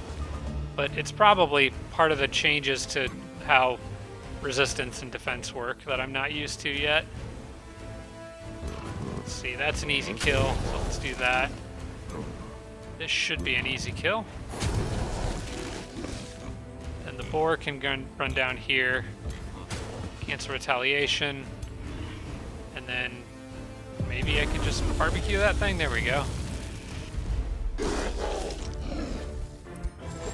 Okay, a little extra research, lots of extra experience, looking good. Now I need to get back down to my city and start preparing for war with my neighbors.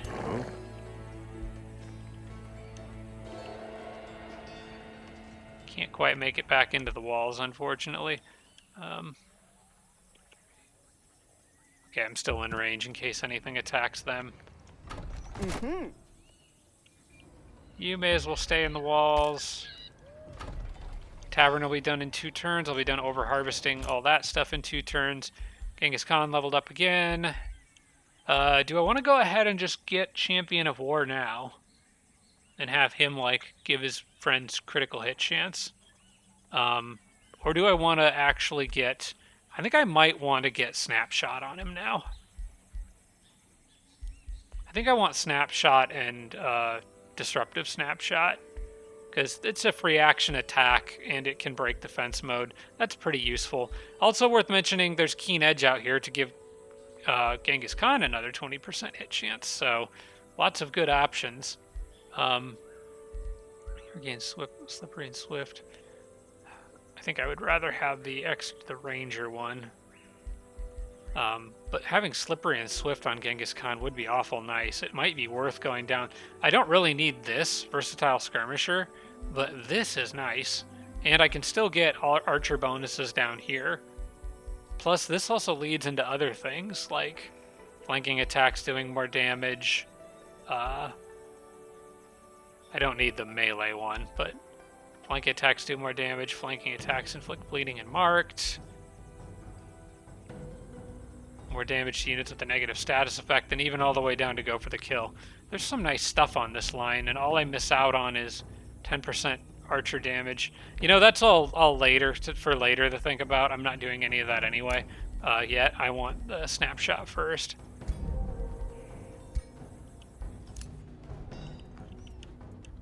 Alright, it's just brainstorming for later, really. Definitely want to grab that tower so I can keep an eye on things over here, since this is my next destination.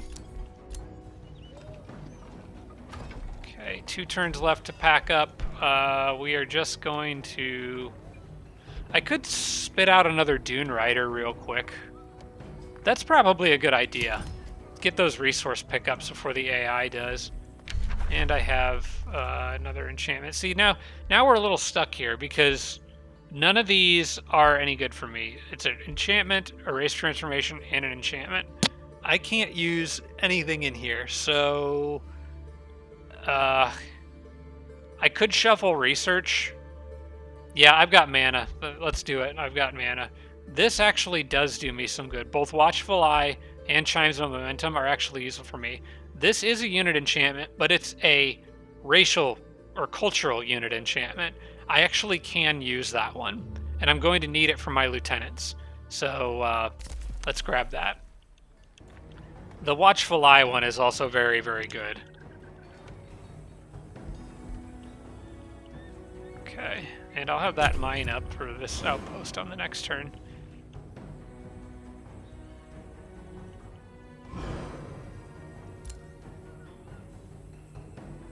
Yeah, if nothing else, I think having a teleporter could be useful later on in the game. Though I'm not sure that I would ever have much of a reason to teleport back to this area, because I'm only going to have one city and it's going to be following me around. But we'll see what happens. In any case, we can now get a mine. And that's 15 gold per turn, and will slowly pay off the cost of what I invested into it. Now, as for the walls and the watchtower, which I do want just to keep a vision range on this area, well, that's kind of nice. It made a little road through the mountains for me. I could wait one more turn. Yeah, if I wait one more turn, I get military engineering, making outposts cost less and upgrading them cheaper. I think that's going to be worth it in this game, because outposts are going to be my only late game method of making a network of teleporters. So I think it's worth waiting on that. Okay, you will actually gain more XP being out in her army than you will on your own. So, and these guys can't quite make it into the city, so I'll just leave them here. Because we're going to be packing that city up. I just need the extra healing for some of them were injured among my armies. I can't pick that gold up. You can see the little yellow arrows. There is something on that, so I'm going to go here. I can see what's on it, and then I can take this. Can't get that. That is in lava. It's a little too spicy for my scout. So I can start heading him back this way and maybe grab this watchtower. So I can get good vision range over this area. And still don't really need training regiments, so we'll hold off on that. Dune Rider's done in one turn, Tavern's done in one turn, and then we pack up and go. And we get one more pop, too. Perfect. Yeah, we definitely need the Tavern. I always find myself running low on city stability. With almost any build that doesn't start with it. It seems like almost every build that doesn't start with some bonus to stability really struggles with city happiness around the time you're trying to build the Tavern. Like your people are starting to get cranky. So I tend to try to rush the Tavern and the Bathhouse. The Bathhouse is even better for me to rush in this game because it's going to give any units produced in the city that 10% XP boost. If it still works that way. They might have changed it. Alright, so I finished over harvesting those two nodes. So as we can see now, if you click on this little button here, I've got one essence of food, essence of production, essence of gold. These stay with my capital city forever, and I will continue moving around and picking up more and more. So I'm going to pack up. I don't know if it matters at all, but I can... I'm not really sure if... Let's see, I want to go out to the west. I want to see what's out there. I'm not really sure if I'll get XP for ending my turn in the capital when I'm packing it up. But we can maybe do a test here and find out. So it says, for example, that this guy is going to get... let's see, what's he at? He's at 159 XP. And he's getting... should get 30. So he should end at 189. But if the palisade walls don't count, he'll end at 184. So let's just test that for the heck of it. Yeah.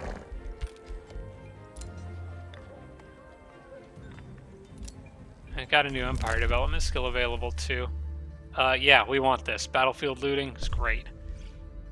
Gold for kills. And then I'm also going to take military engineering for the outposts so that I can throw down some walls in here so the enemy can't just walk in.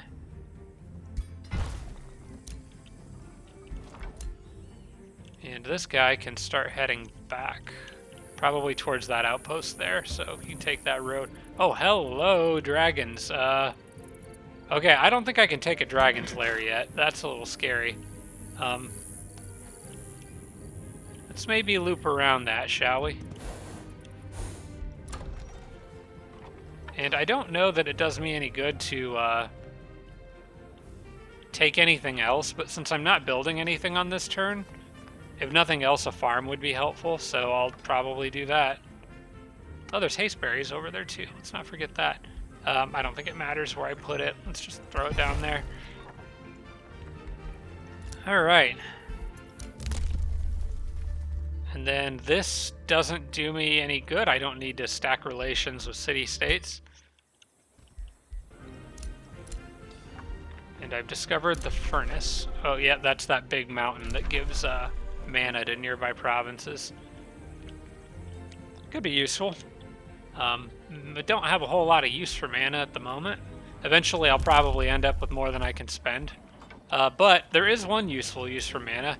You can restore these nodes, which is pretty nice.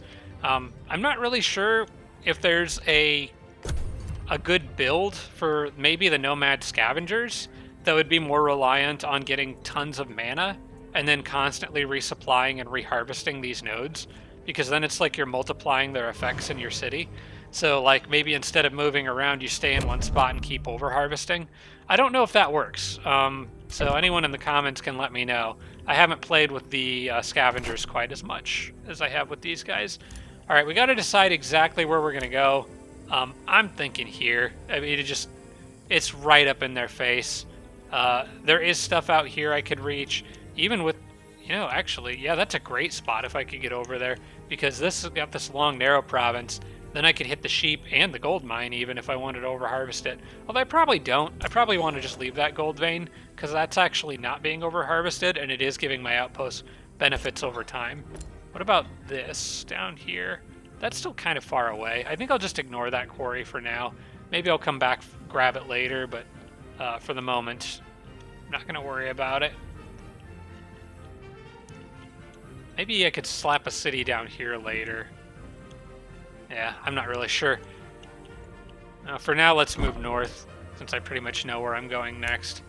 Right there. I should be able to make it in, yeah, 2 turns, so let's do it.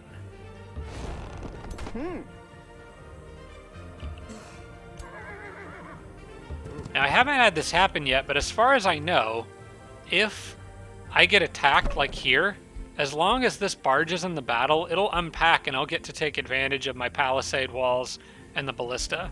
So that's really nice to have as you're moving around the map. Oh, that's an enemy over there. We may have a change of plans, because if I can take out an enemy quickly, that would be very good. Ooh, hang on, I need to see more of what I'm up against here. Hello, everyone.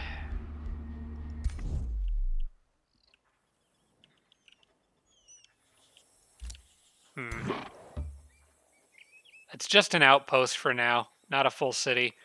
So my plan doesn't really change. I'm going to unpack here, mess this city-state up, and use it as a jumping ground to boost draft, gold in from production, build up my city. And then by that point, hopefully they'll have turned this... Oh, wait, that's actually being turned into a city now. You know what? This has got me thinking. If I was to go here instead, I could park myself between both... Oh, wait, I can't go there. I'd have to go here. I still think... I think I could wrap... I don't want to wait too long on moving around. I want to unpack my city, mess these guys up real quick, pillage their stuff, raise their city, and then I'll go after this. Yeah. So I don't want to change the plan yet.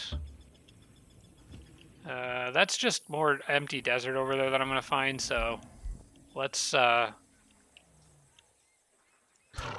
if I can sneak that scout through there. Maybe I can find some other interesting stuff. Maybe I could even get to that watchtower and get a good field of view in this area established.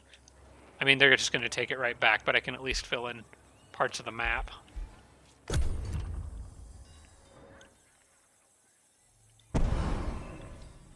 And there's another Cataclysm. I haven't really seen the effect of these yet, other than, I mean, the spell backfiring thing.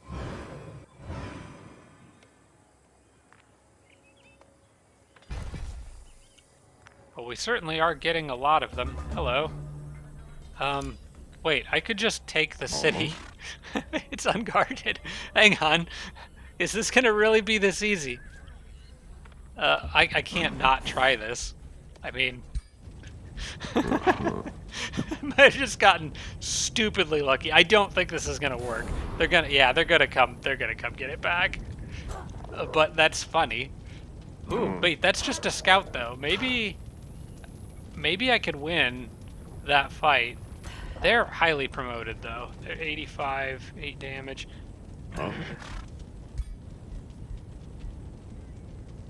Yeah, he's got a lot more health than I do. I don't think I win that one. Well, okay. Why don't you choose? Save your city or go after my scout. It's up to you. In the meantime, we are going to go here. Now, interestingly, these guys, I could drive them further if I needed to, but as long as they're in the province... Wait. Oh yeah, unpack city. I was like, why can't I do that? As long as they're in the province, you can just unpack the city. Okay? And they'll kind of teleport to the spot they need to be. So it works kind of like a hero founding an outpost. You just have to be in the province, and then it counts. And then in the meantime, I want to probably... I can't quite reach what I wanted to do was declare war on them now and start pillaging immediately, but that's okay. We'll get to it pretty quickly. I'm one space away from being able to do that because of movement limitations. So I'll just do this, and end the turn here. And then why don't you run very quickly through the Dragonland and go up to get that tower. Chimes of Momentum is done. And we're on to the next research. Okay, so there's a few different options in here that are all okay. When you start progressing through the ranks, when you're playing with Transformation Ascetics, it admittedly gets kind of weird because there's a lot of things that don't work. Like, for example, Spell-Tempered Shields or Sundering Blades. These are all awesome enchantments, but I can't have enchantments, at least not on my racial units. I can still have them on units that are not of my race, so we may come back for some of these later. But for now, we're pretty much focusing exclusively on racial units. Another one that I found that can be pretty nice is Tome of Beasts, because Marcus Prey is just really good if most of what you do is physical damage. It's even better if you pick Sneaky instead of Overwhelm tactics, by the way. That was my initial version of this build, but then I changed it. Call of the Wild, also a notable thing, because it affects cavalry units, and when you have Mount Masters, that's a lot of your units. Plus, the Wild Speakers are mounted units, so they benefit from it, and it gives you the ability to get access to animals. There is a different path. My initial build was to take Tome of Beasts, and then another combination of tomes, to eventually end with Dragons, the Tome of Dragons, and the final tome in Nature, which would give me the ability to get extra poison damage output on dragons and plant and animal units. And then I would have a mix of like cavalry, animals, and dragons, which was pretty cool. But we're doing something different and maybe something riskier. I don't want to give away all the details of this, but let's say that in his later tomes, Genghis Khan's going to take a very dark turn. But for the time being, I really need... And I think I'm gonna we're gonna leave it a secret for now. But I really need the Tome of Discipline, and I can't do anything with most of what's in here, right? But Tome of Discipline does give one very nice thing. Mantra of Purification is an awesome combat spell that can do things like clearing mind control and stuff like that. I can't take advantage of Inner Mastery or Empowered Strikes or Focus Aim. I can build monks, but I probably really won't because I think I can make better units. But Mantra of Purification is very, very good. And the monk is an extra unit option. They're not my favorite unit, but maybe I'll make some. It also gives a special province improvement that you can get some city stability and draft from, which is kind of nice. So I take this, mostly because I need that order right there. Also, the extra Materium is just nice, because there's a lot of things in the Materium tree that I really like. Now here we are with a bunch of options that I can't really do. Well, I guess I'll take the monk, since I would probably eventually grab that anyway. Like I said, they're not my favorite unit, but they'll do. I don't know if I need the watchtower here yet. I don't know if it's worth the gold. I might just keep the walls there. Let's see, if red's down here, then is it possible that all of my enemies are up in the northwest? I did make this a large map because I was having issues with the enemies being all jammed up together too much. So, maybe, hopefully they're a bit more spread out, but because red's over here, I expect to see less of them over on this region of the map. But I don't really know what to expect from this. We got Cataclysms, we got to get bigger map. I'm moving all over the place. This is just a very different type of game. So I'm just gonna wait and see how it goes, I guess.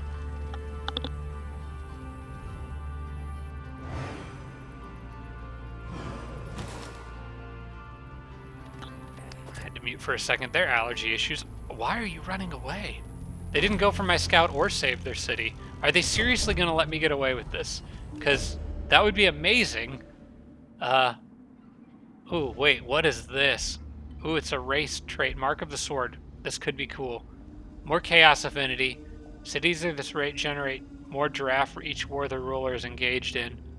They lose 10 city stability for each empire or free city lord that has a diplomatic state better than neutral. This is good for me. Like, there is no downside to this. Any diplomatic state better than neutral. So I don't even have to worry about neutral city-states. Vassalage is excluded. As far as I know, there is no downside to this. I just get more draft. For each war that my units are... Oh, that's for each war... We're taking this.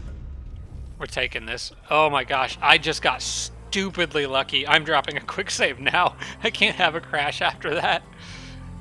Okay, so I'm in 7 wars. So my draft multipliers are 21. Mark of the Sword plus 20. That's a 10% increase for each war. I should be getting a 70% increase on the base amount. City structures is 25. City stability is Sable is another +1, so 26. Yeah, that is calculating correctly. All those wars. This might actually go up when I declare war on these guys, which I'm going to do now.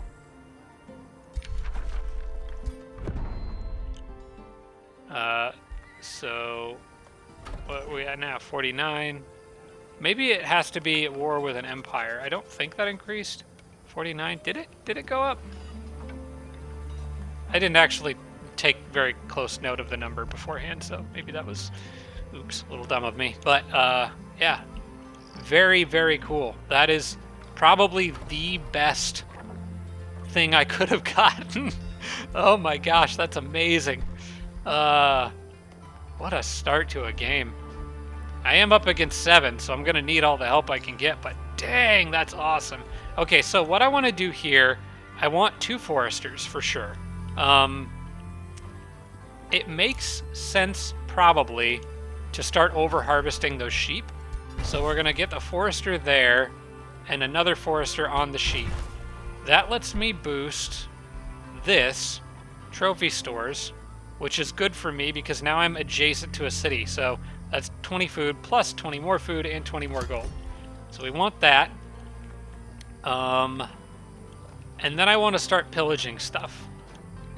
You have to do it in a certain... You have to leave all their stuff connected, but I believe that I can do it with no problem with the current setup. I could go after either of these, maybe both. I don't know that I want to split up for this. As far as I know, they won't come out of their walls to attack you unless they have a patrolling or invading army. So I think technically I would be safe to split up and go after multiple things, but I just don't know that I want to risk that. I don't know that there's a reason to. Up here, actually, I could grab two. Maybe that's the play. Okay, hang on. If I go up here,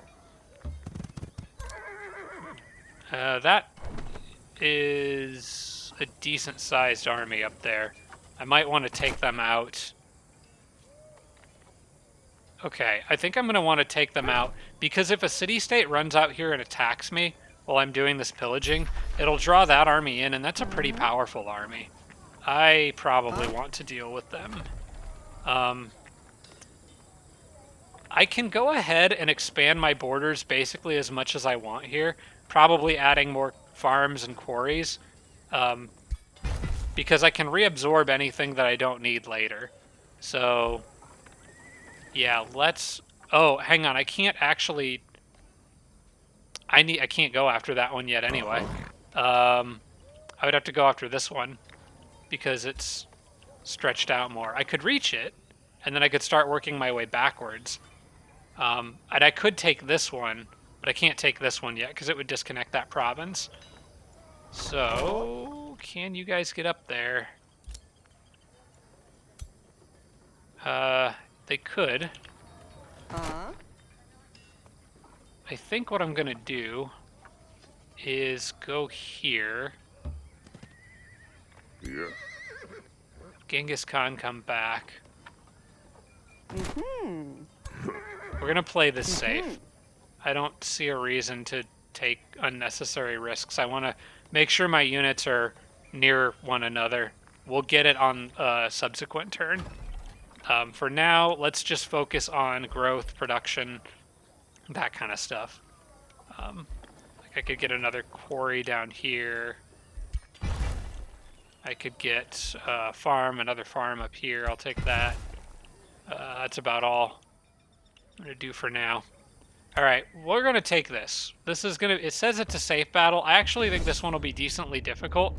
Hang on, before I do anything, while I'm thinking about it, let's start making a lieutenant.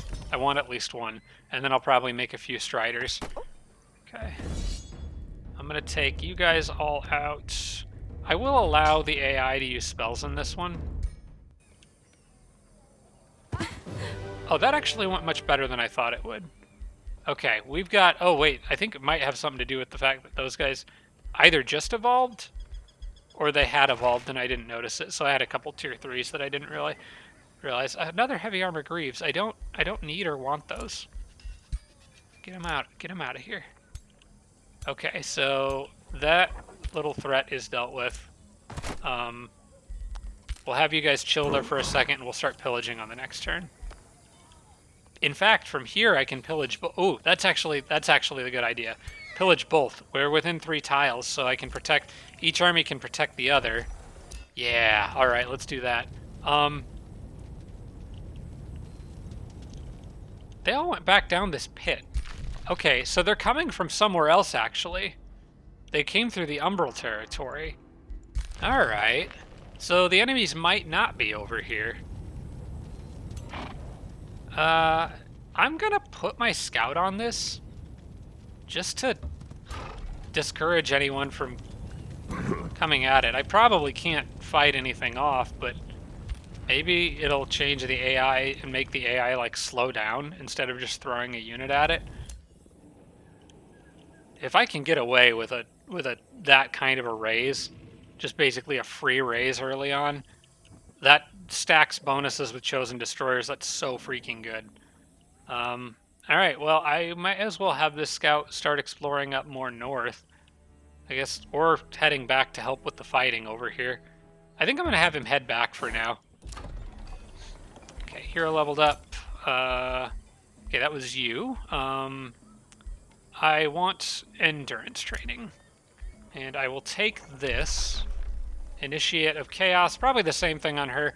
I don't know if having, maybe it would be cool to have, like, a Zealous.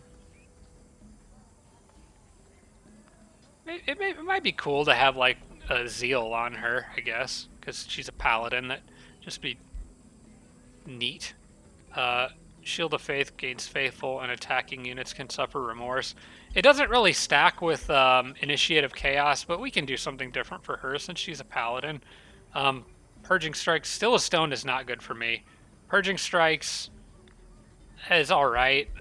There's better options. I kind of like this, though, and it also gives extra resistance to her army. It just feels like a paladin thing to have, so we'll go with that. But I do want... Let's see. Probably want to get this first.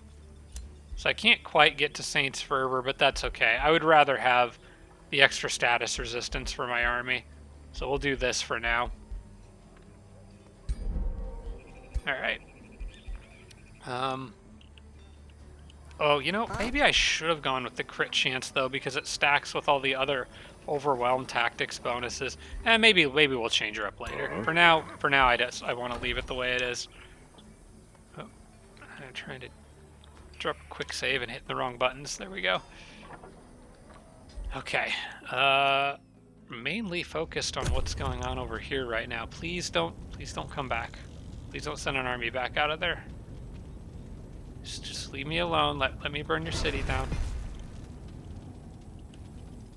Ooh, what do we got here? Oh, somebody else's border's encroaching. Aw, man. They weren't going to make it that easy, were they? Well, I probably slowed them down doing this, and I should be able to get my scout out of there, so... It's fine. I guess I can't... I've already gotten pretty lucky with some of the other stuff that's happened this game, so we'll let it be. It won't be long before my army is down there tearing them apart anyway, so it's fine. Get back to the army. I don't want you to die yet. Okay, so how are we doing here? Let's... there's a banner up there. I'll come back for that later. Okay, I want to get... Actually, he's fine the way he is, because as long as my units have a leader... I was thinking about putting these guys with her, but it's actually fine to leave them where they're at. The important thing is that my race units are getting XP, and right now I only have 11 units. Eventually I'll kick these guys out to where they don't have a hero, because it's less important that they level up now, because they don't benefit from Transformationist Edicts. Okay, so what I'm going to do is I'm going to come in here, and we're going to double pillage both these provinces. This gains me gold. It also gains me food, because of the Conquerors. So, Nomad Conquerors, pillaging provinces provides food. Annexing enemy pillaging provinces also gains draft, production, and gold through aggressive expansion for my city. So, I will hurry production of these kind of things along. And I need to remember on the next turn to do something. I will explain why when I get there. For the moment, I think I am going to have this scout explore up north. I want to find out where the bulk of the enemies are. So I'm going to have you go maybe through the Astral Barrens there. But there might be something in there I need to know about. So we'll do that. Did I cast Chimes of Momentum yet? Or did I just finish researching it? I'd finished researching it, I didn't cast it. Alright, let me do that. Because that's going to benefit the lieutenants when they start coming out, as well as every other unit that I make, basically. Oh, they just sent a war party. Maybe a good thing I didn't send my scout that way. Alright, let's quick save it here. And head to the next turn. Almost certain that he's going to get that city back.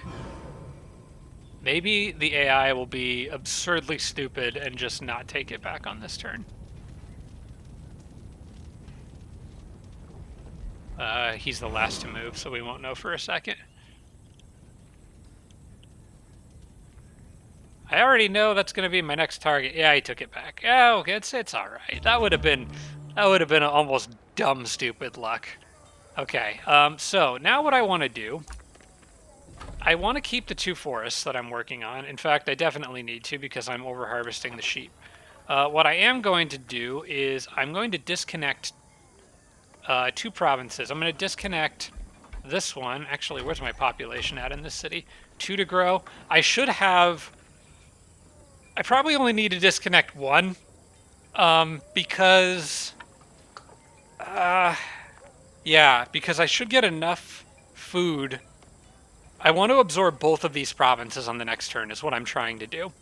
I should get enough food to where my population will increase and the city will grow naturally. So I only need 2 extra. So I only need to disconnect 1 this turn. Or reabsorb, I should say. It'll probably be this one. That farm out there. I'll keep the other one with the quarry. Because I've already gotten some of the buildings that you need farms for. So we'll pick up a farm and keep the quarry. I kind of want the production anyway. As for you, you should probably go like here. Hopefully they don't spawn a war party to go after me. At least I don't think they did. That would have been unfortunate. Question of heritage. Oh, do you want to change your ability? A crusader on the paladin. Would give preacher units and army get faithful and zeal. That would let her switch to I kind of like that. I do get a free switch on her. Glory Seeker's good too, but maybe less so on a paladin since they're a bit more focused on the support side of things. I kind of like Crusader on my paladin. That's just sort of cool. So let's do that. Now that basically makes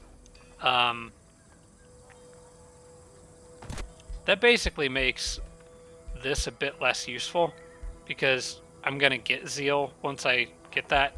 But we can maybe change that later. I'm not worried about changing it right now because the extra resistance she's providing to my units is still good. I can't complain about that. Okay, so reabsorb that, grow city once, get 2 provinces on the next turn. That's going to get me a ton of draft, by the way, because I'm going to get 2 provinces at once. Hello.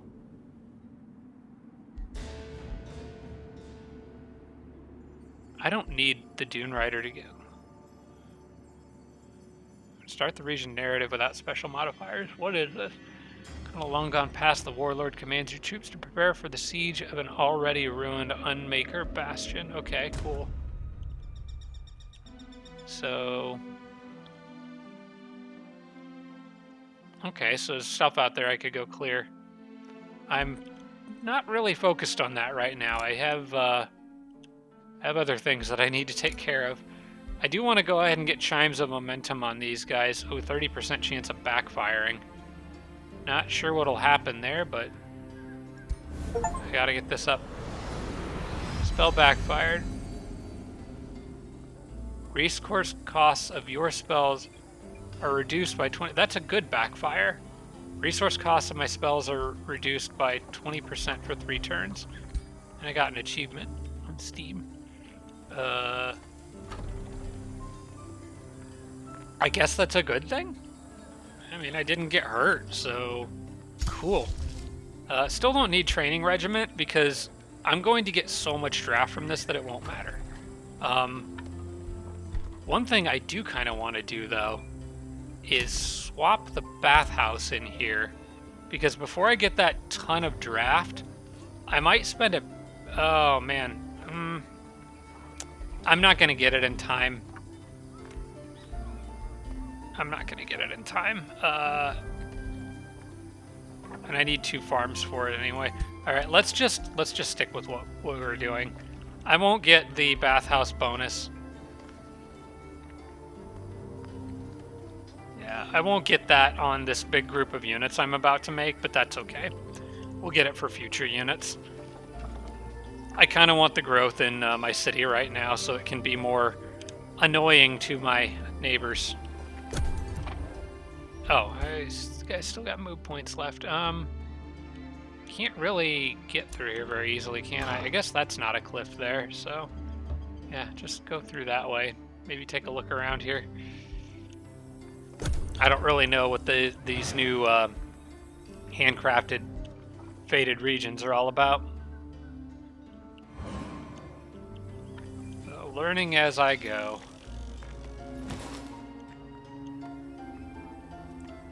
Normally I would like take the time to play through an entire game with a new build before doing a YouTube series on it, but this just released earlier this week, so yeah, I kind of didn't have time. Alright, that city should have leveled up. Yet we're at pop 7. We're already almost at pop 8. I will take... Let's see. I did want to make the bathhouse, so... I got rid of one of my farms. I'm going to need another one back. So let's take another farm here. And this is going to get me a ton of draft in my capital. One thing I could do... If I do the... Okay, so here's what I do. I don't select any units for production yet. I think I can get the bathhouse on this turn, because I'm going to get a big boost of production when I do this. Because when I annex, I get 110 production, I get 110 draft, and I get 110 gold. So I can do this all in one swift move on this turn. I take the farm, that gives me the bathhouse XP bonus. Then I take... Oh, I could get started on that, but no, I want to take provinces from the enemy right now for the production bonuses and stuff. I probably will grab a quarry for more production. And that takes 2 provinces away from my enemies. So I just got like 200 production in my capital in this turn. I can then get the bathhouse... I can then hurry production to finish the bathhouse for just 114 gold, and then move right into whatever else really I want to build. Probably maybe a library or something, or a shrine. Actually, let's get a shrine because we're actually losing a little bit of mana per turn. And then I can go in here, and now with the bathhouse bonus, I get a strider, I get another strider, and I can get... Then I can start moving into other types of units. But I can start getting lots of units really fast now. Lieutenant, I'll get another one. And look, I just got all these extra tier 2 units, and 2 of them have the bathhouse XP bonus. Wonderful. I'm going to continue to pillage things that are around me. Probably... What do I want to go after next? Probably this one, because it puts more pressure on the enemy city. Yeah, I think going south for that. Because these two are... Well, hang on. 1, 2, 3... Yeah, they're spread out enough that I can't do them both safely at the same time, so we'll go south. I want... Let's see. I want you to have... I want you to go there and take one of these horse archers. Also, probably take a lieutenant. I want you to come down here. I think this is where the animals separate off, because they don't really need XP as badly as my own race's units do.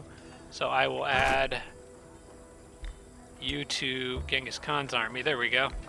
So now we're getting XP where we need it, and we can continue to pillage and grow our city and get production and get gold, and it's just great.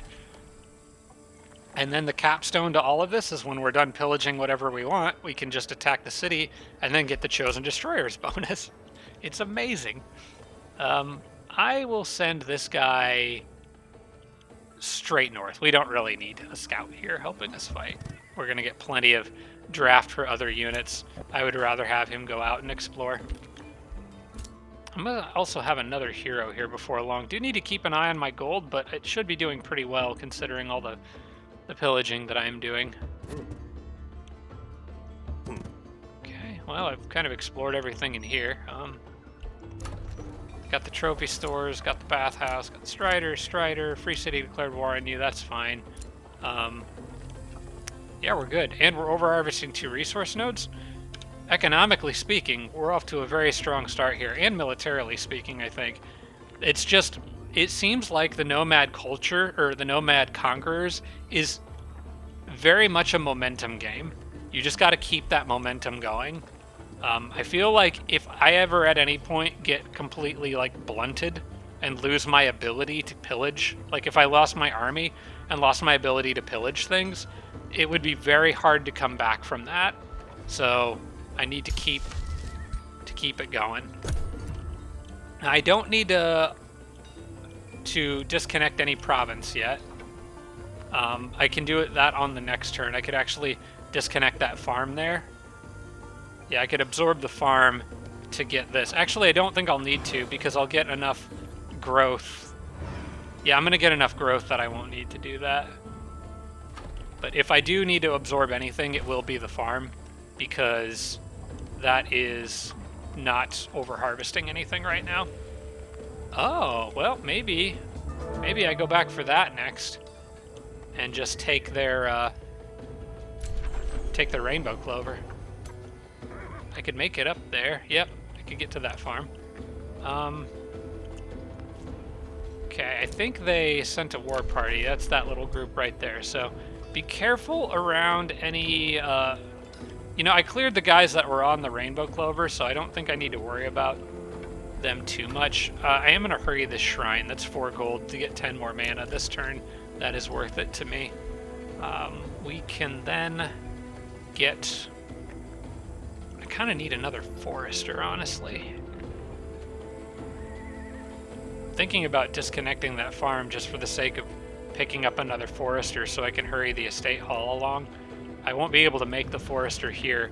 I could make that a farm or a conduit. I don't really need the farm at the moment, but I do want the estate hall. The more growth I can get, the better, because it takes me a lot more to level up. I think I will reabsorb this farm now, because I'm not going to be building anything that requires it. I think I'll grab the library. My research is really lacking right now. And,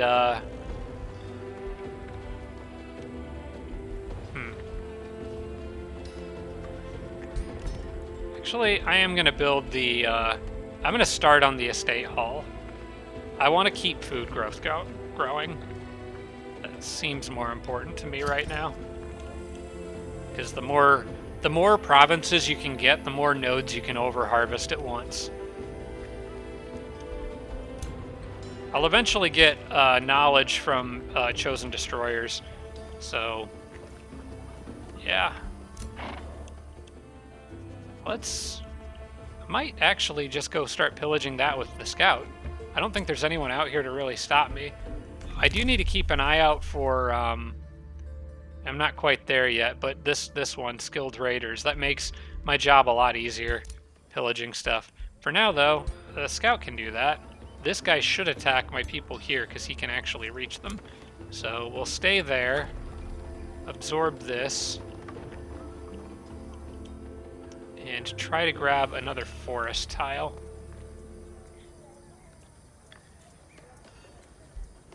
Yeah, alright, let's do that. Oh, we'll get another lieutenant out of this too. Let me get this guy out of this mountain range. Okay, Genghis Khan leveled up. We can get the improved snapshot now, which is good. I like that.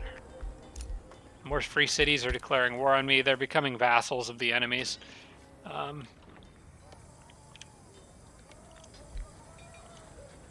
Alright.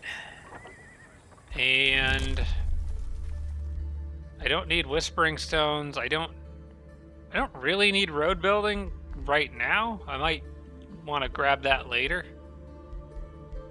For now, I'm kind of spending all my money. I'm reinvesting it into new buildings and troops very quickly. My economy might not sustain this for too much longer, but like I said, it's the snowball effect. You keep over-harvesting, you keep pillaging, you keep getting more and more gold from unconventional means.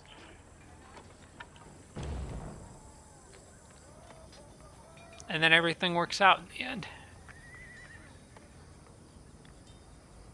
Come on, attack me. Do it. I dare you. I think I'm going to put their city under siege on the next turn. Because I kind of want to get the Chosen Destroyers bonus going, and then I can keep pillaging from other people. Yeah, this is fine. We don't need spells for this. That's just 3 guys. Okay. my next hero come? 2 turns? Alright, we're getting there. Band of True Sight and a White Horse mount. Don't really need the White Horse mount. And I guess we'll just give the status resistance to Mr. Khan here. There we go. I haven't really found armor for him yet, though. Like, nothing. Not doing great in terms of items, because the 2 that I got were crappy. They could... gosh, that little guy's going to be a problem, isn't he? They're going to attack my scout and be super annoying about things. What do I want to grab here? You know what? Talking about research... Oh, oh, frick. I forgot that the estate hall has a requirement of at least 2 farms, so by disconnecting one, I prevented myself from being able to even build the estate hall. Oops. Dang, that was dumb. That's, I think, the first large mistake I've made this game. Okay. How do we roll with this? I could go for the library and then go straight for like the Arcane Institute and some of that stuff. Because I could get a research post here, which I kind of need.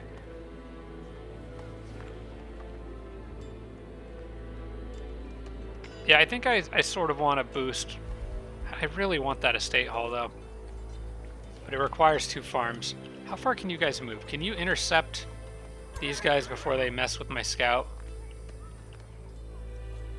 Okay, I need to think carefully about what I can get. I've got 8 population. I currently have 2 zones that I can assign.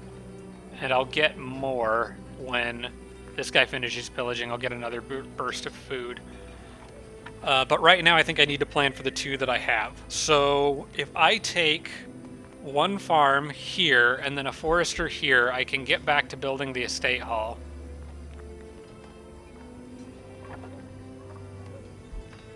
Yes. Okay, let's do that. 1 farm here. And I'll probably change that to a different structure momentarily. But that gets me a boost of production. Then I build the forester. There. And then I build the estate hall in 3 turns. Okay, so I just need to not move anything until that's done. I do have to go back and help out over here. Let's see here. Lieutenant, you are in charge of a boar and a magma elemental. But we can't let these guys cause trouble.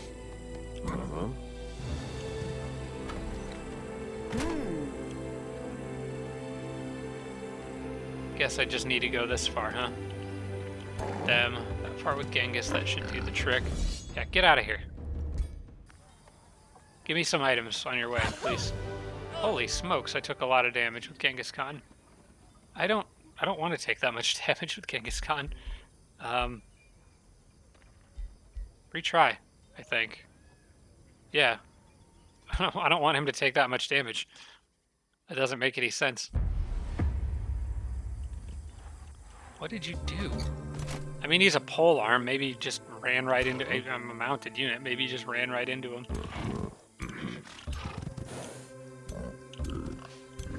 Very dumb. Very, very dumb. Now I have some proper mounted Mongolian archer guys.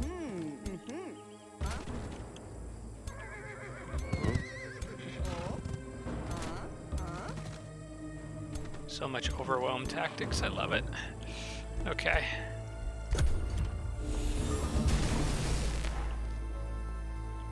What'd you do? Okay, come out of the bushes. I know you want to hide in there, but you're a defender. Oh, I bet he taunted me. Yeah, that could be bad if he taunted me.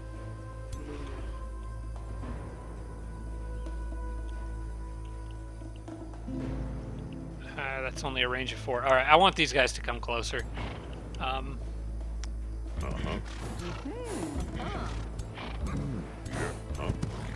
I want you to give Genghis Khan extra status resistance. I'm just gonna make a really sloppy front line here, but it'll work.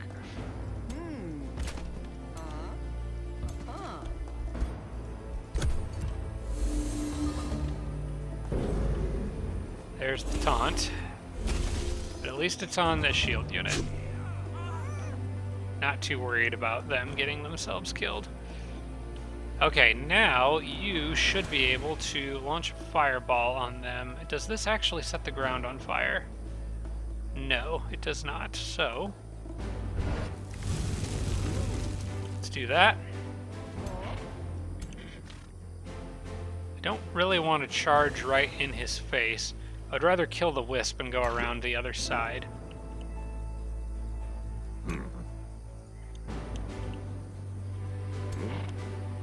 Yeah, so if I get slippery, fleeting, and swift, I should be able to use this guy to get past that wisp and hit him in the back, I think. Yeah, that's a flank attack right there. I can do it. Another thing that I can do is run up with the lieutenant and go like this. Wait, are you going to actually kill him? Well, the lieutenant can do this and give sundered defense and resistance to all units of that type. Now I will kill them. That leaves this guy room to get around on his... Oh, he's in defensive mode. Okay, I can't flank him.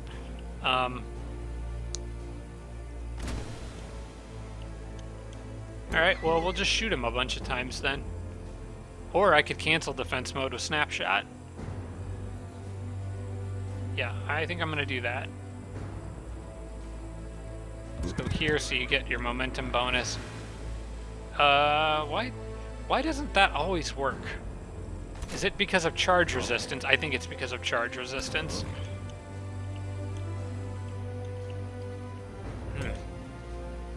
Alright, fine. Well, we'll just let that guy do whatever he wants to do, I guess. I just need to shoot him. I'm worried that he's... No, he's not going to do too much damage to me. He doesn't have that much damage output, so my shield guy will be okay. Instead, I'm going to have this guy go over here. And I don't really fancy going through that. I'm going to go like this. You go ahead and blow this up. Get it out of the way. That way I can get this guy all the way out here. I can do that. I can hit that wisp. And I can hit the wisp again with this unit, which might stun me, but oh well. Then you can defend to protect the guy who's taunted. And then you guys can all start throwing crap at him. Maybe if I'm lucky, I'll do enough damage to kill him. If not, we'll just soften him up a bunch. I'll go ahead and use Snapshot anyway, because it's extra damage. Keen-sighted is kind of nice on this build too, because, you know, I have a lot of horse archers. But it's not really... I think I like Overwhelm Tactics better for what these guys do. And not all of my units, not like all of my units are going to be archer-based. I think I just kill him. Yeah. There we go. Yeah, no reason for my leader to almost come out of that dead. Ah, finally, a just straight up bonus. This is glowing. Is that bad? I don't know if that's bad. We're getting close to another situation. Okay, we'll just give Genghis a whole bunch of defense. Why not? So we continue to pillage. I can head back down this way. I could actually start pillaging that. There's no reason not to. Yeah, let's do that. Go get him.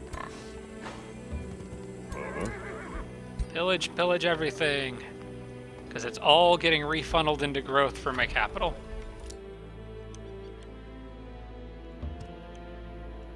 What do we have here? That looks like yellow has taken an ancient wonder. Okay.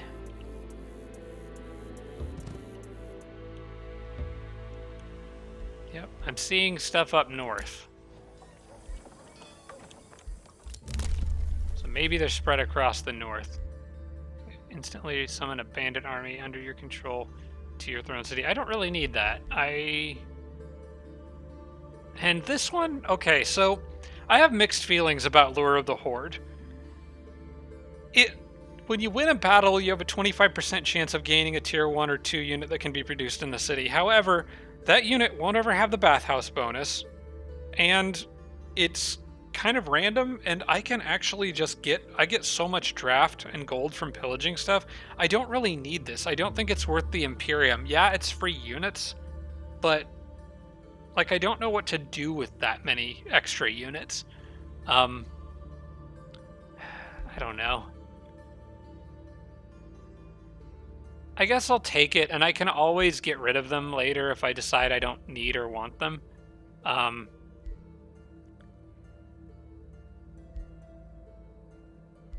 don't know. There's other things that I would rather keep my Imperium for, particularly saving up for later in the game where I'm going to be trying to field some tier 4 units, and I won't have a lot of cities spread all over generating Imperium to to support those units. I guess having extra units is good, though, and, you know, it does say that can be produced in a city, so they will at least be my race units. Yeah, okay, we'll take it. We'll take it. I mean, I'm up against 7 enemies, so I'm probably going to want the extra units, because I'm sure eventually some of mine are going to start dying. Alright. Cursed fields out there, big dead guy. Alright, let's go to the next turn. Is my city about to grow? Because I'm about to get to where I could... Okay, we don't want to disconnect... Okay, I can disconnect this quarry. That won't interfere with what we're doing with the estate hall. Then I will be able to get the rainbow clover. So let's do that. I am getting some mileage out of this city over here. They had a lot of nice territory. Okay. And turn.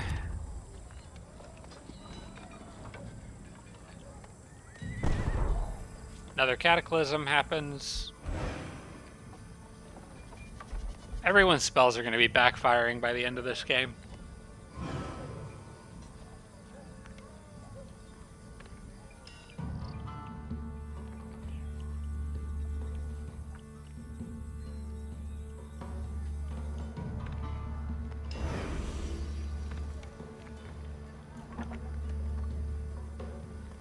Alright, this will be my first magic material pickup. Unfortunately, it's one that gives relations with free cities and rulers. That absolutely doesn't matter, but heck, I'll take it. I do want to take a research post on this one, I think. Yeah, because that's going to help me build the academy, the library, some of that kind of stuff. Yeah, I want that. That also should give a big boost to the estate hall. That actually finished the estate hall. Beautiful. Okay. I love how you get that production from doing this. It's so good. Then I can roll right into the library and work my way up. Yeah, and when I'm done pillaging this, I'll have another growth ready to go. So yeah, let's get the library. And then I'll be able to instantly absorb that. And then I could even go down and absorb that. And then all this other crap down here, I'm not worried about. I'll go after the city at that point. In fact, can I siege? I can siege the city while pillaging that last one. So yeah, as soon as this is done, I move south. I can get more units too. This is what I was talking about, how I wasn't really sure. I'll pick up a monk just because it's something different, but I'm going to have so many extra units that I'm not really sure that I need the extra one that I'm going to be getting from that chaos thing. But maybe if I can just get extra armies of hordes of units, even if they're not with a hero, maybe they could be useful for something somewhere. Yeah. It's just the upkeep. It's just the gold upkeep on them would be a problem. Let's go ahead and grab maybe another Strider. I like these guys, and I forget to use it. I forgot to use it, but they do have a teleporter. And then I just have one random monk here who maybe he'll be good for something. I just wanted something different. All right, so let's move you guys down here. May as well get on the road. Mm. Here we go. You're all done there. Why don't you go up and grab that tower? More enemy cities up to the north. Okay, so it seems like the north is where most of the enemy stuff's gonna be. I'll leave you guys all there for now. You can run more to the east. I'd rather you stay away from yellow. Because mostly I still want my scouts to be finding, like, pickups. Got the estate hall. City growth is looking good. Rainbow clover acquired. Spells ready to cast. I don't need any of those, and I need to select my next research. Focus aim doesn't do me any good. Bread for war doesn't do me any good, but watchful eye does, so we'll take that. Watchful eye can actually be pretty good. Okay, so far I'm not seeing what these cataclysms are doing, but I think maybe I've just gotten lucky so far and they haven't targeted my area.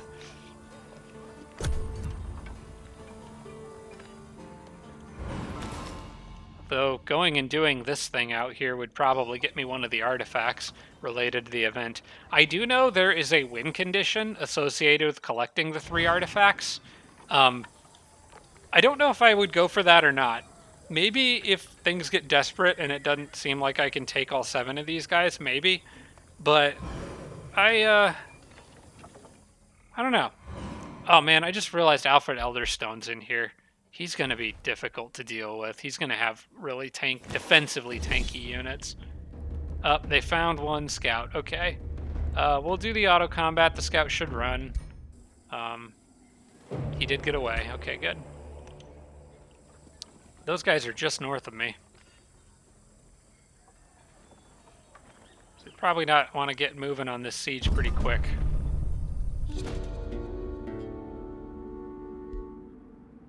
Wait, eternal freeze. Fate or blind luck, the currents of changing chaos bring your attention to a chilling scene. Stop these ice creatures before they freeze. Okay, chaos boon, mystery bonus. That would make chaos mad. Oh, this is just a quest to go kill things, get reward. Okay, sure. There's really no reason not to say yes to those, because if they time out, they just time out. There's no penalty for it. Okay, now my city should have grown again. This lets me get... See, I got the estate hall.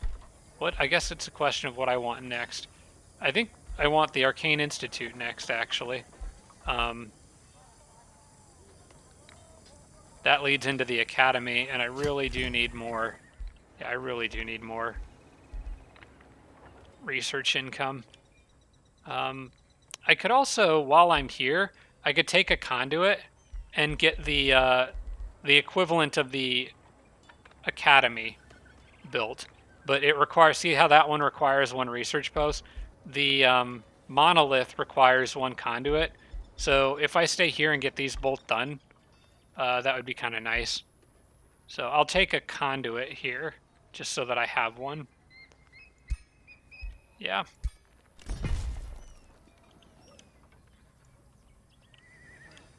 Wait. Uh-huh. It's a conduit province. Why is it acting? Oh, there it goes. It just took like the UI a second to update. And that boosted the Arcane Institute. I need... Oh, wait, but I need another quarry for the mana obelisk. We can get rid of a farm, or a forester now. We now don't need that, as the Arcane Institute only requires 1. The Academy requires 2 quarries. So I basically need quarries now. So I can undo that. Where's another forester that I don't need? Actually, I don't think there is one that I can get rid of. Where are my other 4? Oh, it's these 2. Yeah, I need to leave those where they are. Okay. We'll leave them. Can I switch them? Change province improvement. I could replace it with a farm, but that's not what I need. Okay. We'll just replace that one. Let's see here. We are at 2 until pop 10 growth. That'll time out well with when I'm done pillaging this.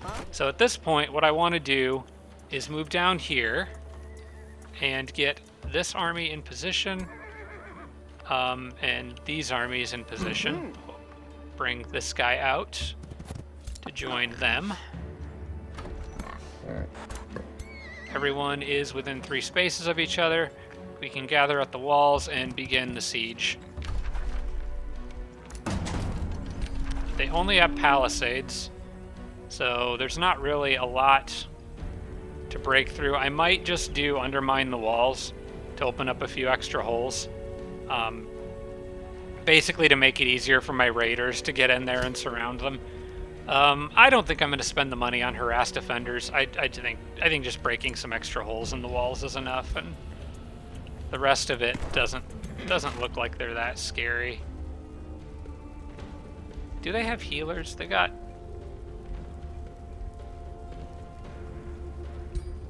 guys with a lot of defense. Yeah, they wouldn't really take very much damage from harassed defenders, because they got a lot of tanky guys with high defense. If they had more mages, I probably would do that, but I think that harassed defenders specifically does physical damage. I'm assuming that would check against defense. Probably. So I'm gonna just not do that and save my money. I'm gonna need my money. So. Oh yeah, and then while you guys are there, pillage that. Okay, looking good so far. Oh, there's something that I haven't seen before. Maybe this is one of those Cataclysm things. Oh, there's another one over here. What are these? Maybe I'll step into it on the next turn and see what happens. Quorum, Strider, respond to heroes offer to join. Okay, now I can pick up that defender that I had my eye on earlier. There's also a ritualist, very good, another healer option. Prospecting governor though, so... or no, it's collector. She wants to have tier 2 items. What does equipment mastery do? 1 hit point per item tier equipped. You're a challenger, aggressive tactician. I don't really like that, but I would probably hope it... because I already have a lot of mounted units anyway, so... do I want a healer more, or do I want... I think I want a healer more, actually, than a defender. I will have people who can serve as a defender type role later. I won't have as many people that can serve in a healer role, so I think I'm going to take her. And she doesn't have a useless ambition. Okay, I do want to have you, or to check your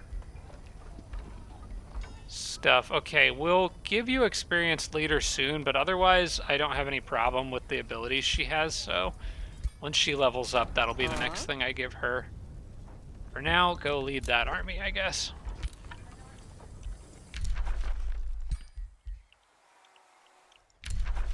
Okay, alignment changed. And I guess we can go to the next turn. It is 2 turns before... okay, so what I can do, I can pillage that, absorb it, get the bonuses for it, and then immediately start raising this city. And that'll time out with when my population grows, so that's all pretty much perfect.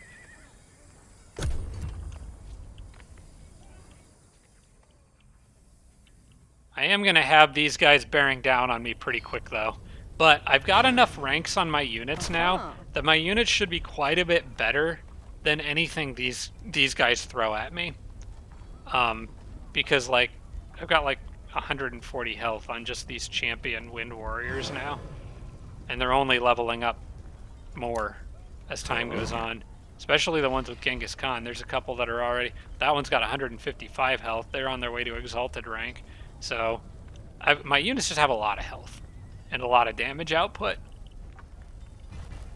So I don't think it would be very easy for any of these guys to pick on me right now by themselves. If they come with friends, then maybe, but normally they kind of tend to split up. Alright, something just happened up there, that Cataclysm. Oh, that's what these glowing blue things are. That's where it's gonna land. Okay. So that's just like giving you a heads up. We're already at Cataclysm level 4, guys. Need to slow down. What is all this snow out here? Oh, there's a small creature cage. Don't know if that's worth it or not, but... okay, so I wanted to get a quarry. Where would be the best spot to get that? Probably... I'll just grab this spot here. I just need it for the boost to building production. Because I want to make the Academy. And then probably the Mana Obelisk, but more importantly, I think the Academy. I want that knowledge income. I want to start getting my research going. Pillaging a province takes 1 turn and yields 20% more rewards. I wonder if that... I'm actually not sure... what was I getting? 75... 100 food and 75 gold from pillaging those? Maybe try to keep an eye on the little pop-up that flashes on the world map above their head. See if I get more after unlocking this. Okay. And I'm kind of already sort of hitting a point where I don't need to make more units right now, but I'm going to make another lieutenant anyway. I'm actually quite close to being able to make my tier 3s. So maybe I'll make 1 more lieutenant and kind of cycle these guys out of my army so I can keep power leveling the important troops that I want to power level.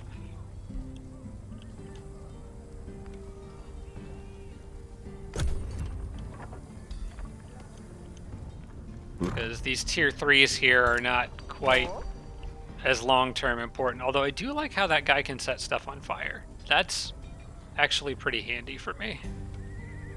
And the fact that actually they're a battle mage at all, because I don't have a lot of magic damage output. The boar is a little less important. But for now, it's good to have him along. Alright, as soon as that grows, I can pick up the mine.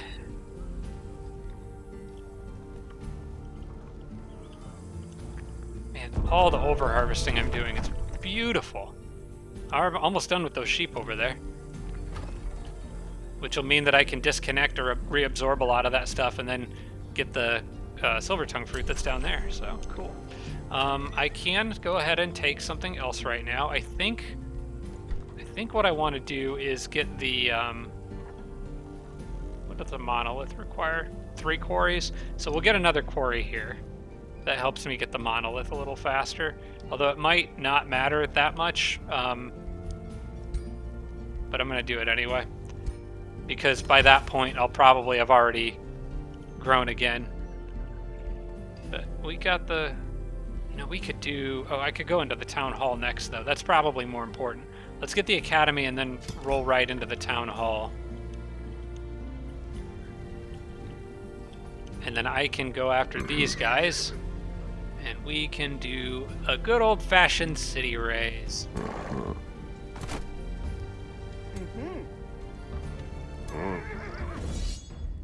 Alright, I'll go ahead and allow spells in this fight. We are sieging a city after all. Might need to do this one myself. We'll see how it goes. Nope, we are fine. Take that. I finally got a piece of armor. I'll give it to the boss. Keep boss man happy. Although, actually, now that I think of it, I should be giving these to the collector lady. Unless, we'll see if I get I should get an option to change her, I should get an option to change her ambition at some point. If I get something like elitist, I'll probably take that, but otherwise I think she's good, so. Alright, and there I just got this extra mounted unit. I'm gonna keep him, I guess I'll keep him around for the moment because there's a lot of enemies about. But as we can see, I'm starting to run into some gold issues, so I probably need to deal with that. Maybe I need to stop making units for a little bit. I hate to say it, but I think we're at that point. So it looks like I got a little bit of surplus draft that I could use for like one more. So maybe I toss out one more Strider, get another army of extra units, but I'm not sure if that's worth it. See, I've got all Mongols. I can probably drop the boar right now. I would rather add this guy, the lieutenant, in there, so I can have... Let's see, who's got an extra charge unit that they don't need? A raider. Okay, so what I'm going to do, I'm going to drop this guy out, because it's less important that he be getting levels right now. Also, my hero leveled up. I want to do this and get... Oh wait, she already had experienced leader. Oh no, I'm looking at my paladin. Okay, for paladin, I know I want Saints Fervor next. What about you? Did you level up? No, you didn't. Okay, well, eventually you will. And when you do, I want you to have this shock unit. Actually, I want you to have that shock unit. There you go. Do I have enough to get Genghis Khan his major ambition? No, they need to level up a little more. I'm going to send you with that army. Have one lieutenant in each. There we go. And then we're going to raise this. 3 turns. Perfect. You can go back here and start getting some XP. In fact, all of you can just sit in there for now and gain XP.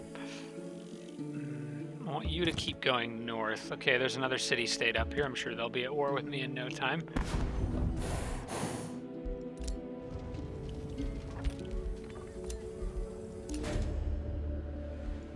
Meeting misled rampart. Meeting people I don't care about. Routed units have returned.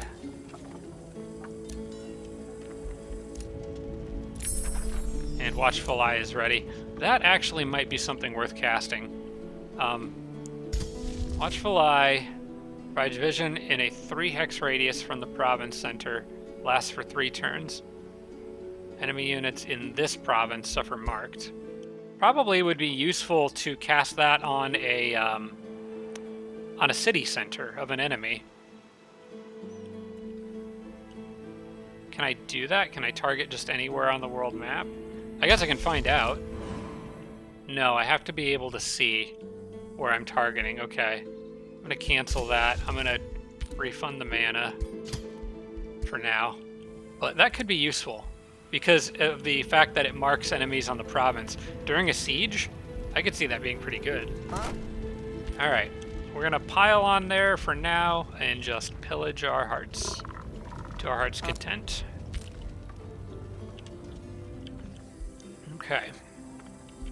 And no research is set. I should probably do that. None of this does me any good. I'm not sure that there's a whole lot that does do me any good at this point. Because I got everything out of the warband that I needed. Didn't get red for war because I don't need it. Oh yeah, Mantra of Purification. I want that. So let's shuffle that. Should be able to get that to pop up. There it is. Okay. Now go to the next turn. I think. Yeah.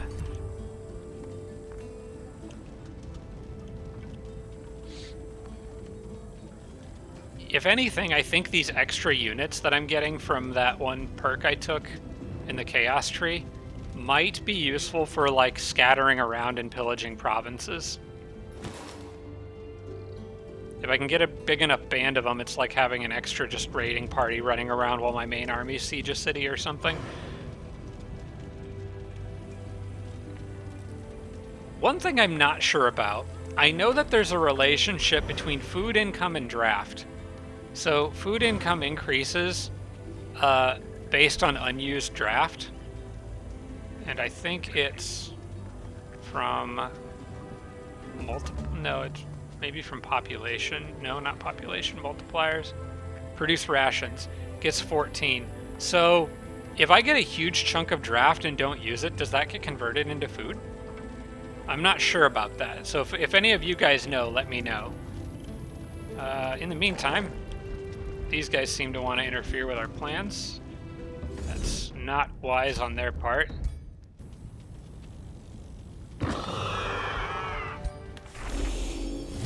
Shielding Ring of the Killer. Inspiring Killer and Vicious Killer. Those both seems like good things for Genghis Khan. Oh, this is another extra unit. Alright, go back there, I guess. And as for the scout, I want you out exploring. No sitting in the city for you. I'm not really sure where I can explore, but I'm sure I can find places to go. You stay there. You get your ring, that's right. Yeah, that seems like a good ring for him. I'll have to try to remember to equip the other one on somebody next turn. Yeah. Gained a level of renown, perfect. Might be able to get him the rest of the way here pretty soon. Don't have quite enough legendary rank units, but we're getting there. Remains collected. Another war party coming, that doesn't really matter. Essence of food acquired, so that means those sheep are done. Oh. That is new. Bleeding Fractured Infestation. Okay, well, I'll be moving on from here before long, so I'm not worried about it. Everyone can wait. I would like to finish the siege of the city here. Hey, food. Or no, production. Actually, that's really nice.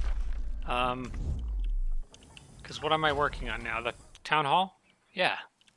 I'll take that. Huh? Got 67 production. Change the town hall. It's still at 3 turns. But it'll be like, I could hurry it on the last turn probably and it'd be worth it. This is wild, all this stuff I'm getting.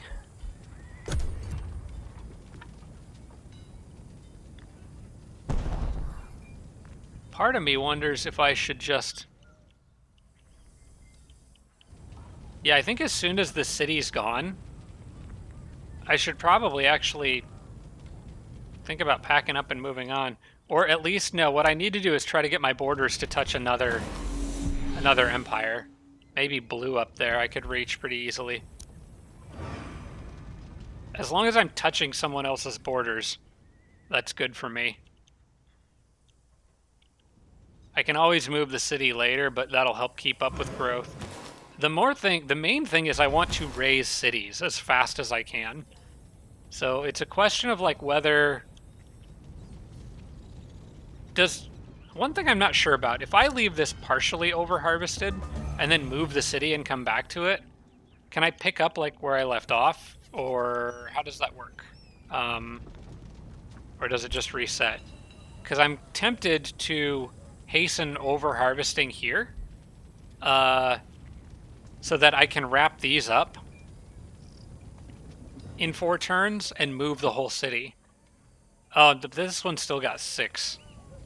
Yeah, I've still got some time left, so maybe wait a little longer on that, because I don't want to pay for any more than 1. All right, we'll wait on that. I'm not really sure what the rules are surrounding that yet. I'm still kind of learning some of this for myself. Okay, we'll have you go more straight east. You guys just keep doing what you're doing. You're doing great. You really need to level up so that I can get... I really need her to level up so that I can get more of her units to be gaining XP passively every turn. She'll get there though. It's only 1 level. Okay, go grab that. There's another one of these regions up here. Oh, and enemy army. They might be able to reach me. I think they're just a bit too far. Okay, I could really use this right now. City structures cost less gold to build, especially since I'm building a town hall. Gives me a nice little refund there. I don't need the Whispering Stone. I have literally no use for it. So, we'll just keep going. This I want. War slaves, raising cities grants +1 population of your cities for every 3 population the cities raised. That's very, very good. And that's the next thing that I probably want to save up for. Cataclysm is struck. We're already at level 5. Holy crap. I hope that causes problems for the computers. Alright, we'll get our city raise here, and that's going to be a nice amount of extra passive income. Then what I might do is run north, and actually I could run north now. I don't need to leave these people here. I don't think anyone is coming. I could run north. Goderheim looks particularly vulnerable, but I think this city is actually more isolated. I think I want to go after this one. Yeah, I think I would rather go after that one. Okay. My population can grow. Okay, here's what I want to do. Yeah. Oh, but I'm going to have to clear the city ruins before I can do what I want to do, though. No, I won't. Okay. City grows in 2 turns, right? So I do want to disconnect something right now. Probably a forester, because I already got the academy that I wanted, and I know those are needed for academies. They're not needed for the monolith. So I can disconnect this. Oh wait, but I can't disconnect that because it's a connecting province. I can get another quarry later. I don't need it while I'm building the town hall. So I'm going to reabsorb that, and I'm going to change this, or change something to a quarry. Yeah, that I could change to a quarry. I don't need the farm at the moment, I think. Because that would let me go right in, because I'm going to take this province. Oh wait, that can be a quarry. Okay, never mind. Problem solved. I'll just leave things the way they are and reabsorb that one. Okay. So I'm going to leave my army here, and I'm going to go straight after Skull Pit and try to siege and pillage that. Everyone else can hang out in the capital, just passively gaining XP. And you guys can actually start marching this direction, because I already know it's over here. Nobody's going to get to this city in time to do anything about the fact that I'm pillaging it. So I think that it's probably a good idea to just attack. Oh my gosh. Hello, everyone. But some of you are wounded. Okay.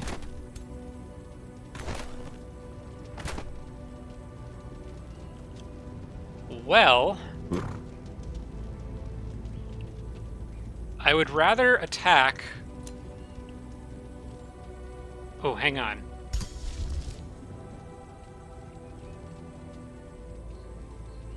Yes, I want this.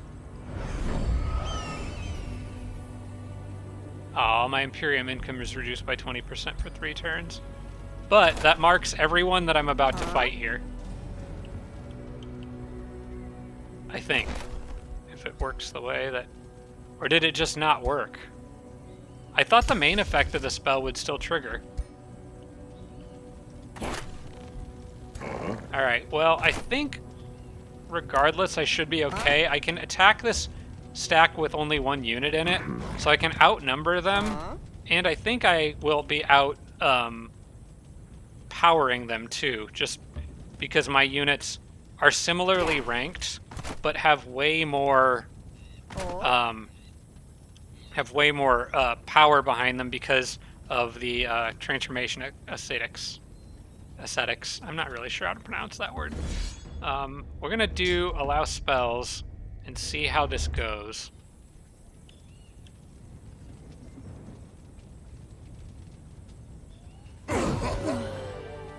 Yeah, I think I want to do this one myself.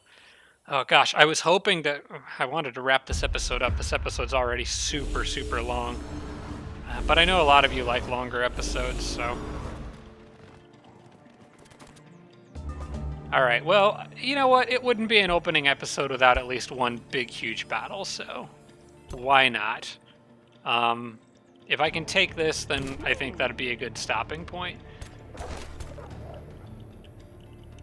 We've got People all over. I think what I probably want to do is bunch up my units and focus on one side or the other. Probably want to go after the weaker side first, so that I can actually kill units. Both sides appear to be... I think this side's slightly... Yeah, that side's a little stronger. That left side's a bit stronger. So we're going to go for the right side. And move as fast as I can. So, making sure that no one can reach me. Let's go... Actually, here. I can... I'm going to actually just leave everybody on defense there. I don't know if I'm going to be able to get all my guys out of here quite as fast as I wanted to. You know what? Break this. It's kind of in the way. Then you can go there. And you can break. No, I want to rush this side. Yeah, so I'm going to send these guys forward. What am I running into here? A Pathfinder, Slither Hatchling, Inferno Puppy. Nothing that screams I can't approach this in a horde. So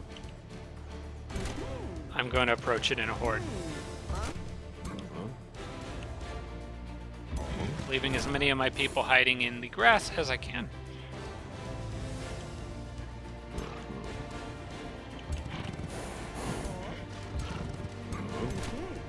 Need to remember that these guys can have like a teleport thing they can do. Oh, they get fortune from doing that teleport thing too. That's really nice. All right, we'll send a disproportionately large number of people up there. That's got a 2-turn cooldown. I should probably top his health off.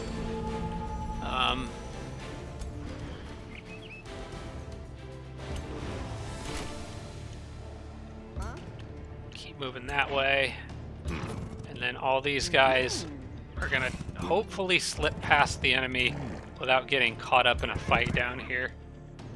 But they can't reach me yet, so...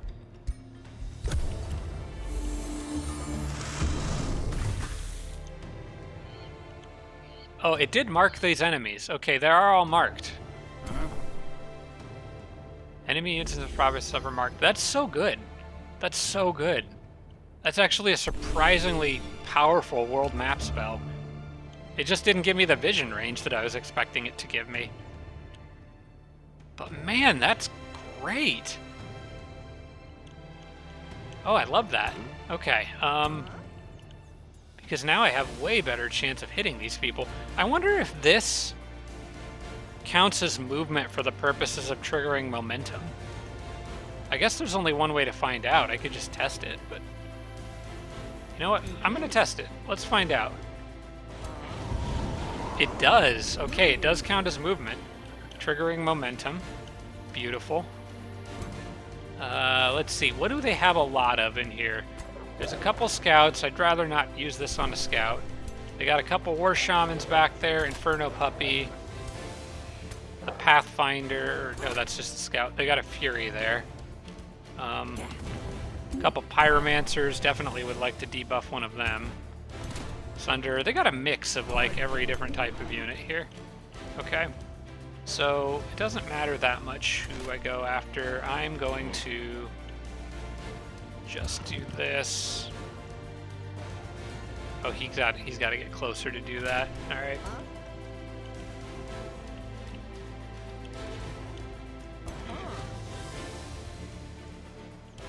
Okay, well, as long as he's there, I have a higher crit chance. I really need to get this Slither out of the way, so focus on him. If I move her up to here, he could charge and maybe get a flank. If I move this guy up to here... Okay, I think I see what I want to do here. Move him up, charge, flank, maybe crit, no crit, okay. In that case, I want to move you around here to charge. Wait, maybe I don't want to do that. If I clear that bush out, Now I'd have to clear 2 bushes out. But I probably could. Huh? I want to charge this guy in and just hit right in the middle of all those units. This guy. I want to find a way to charge him into this back line. I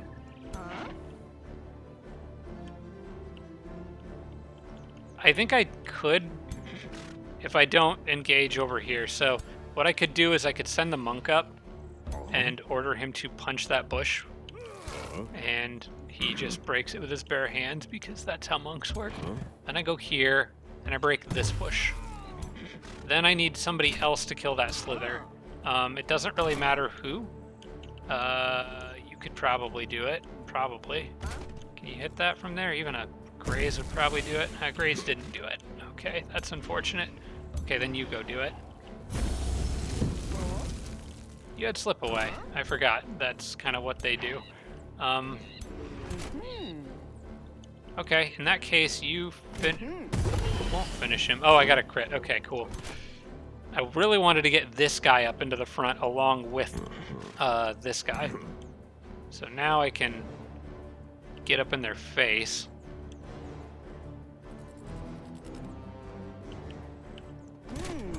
Who's got movement still? That archer can teleport. So what I think I'm going to do is move him up to the Pathfinder.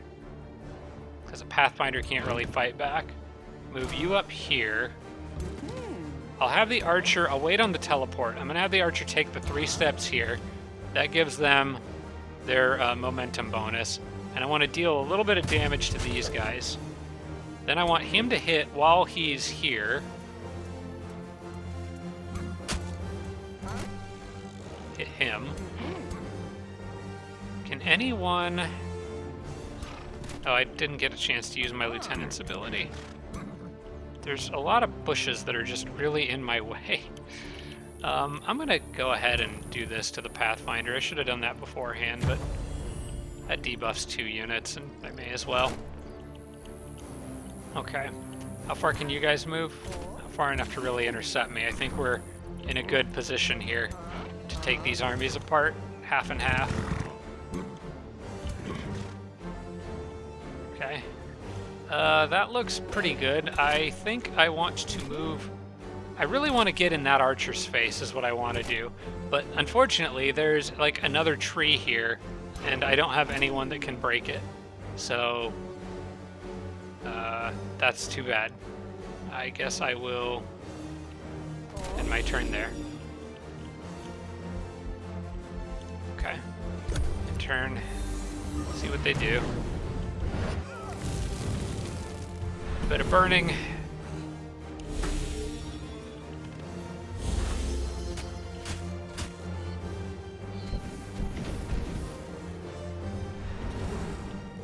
Okay, we gotta get rid of those Furies before they build up too much strength, and I don't like that.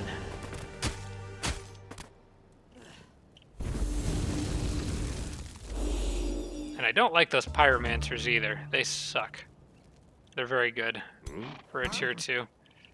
I need to probably heal that person. That archer. My swordsman can kind of help with that, and my shield guys. They're not the best at it, but they can be useful.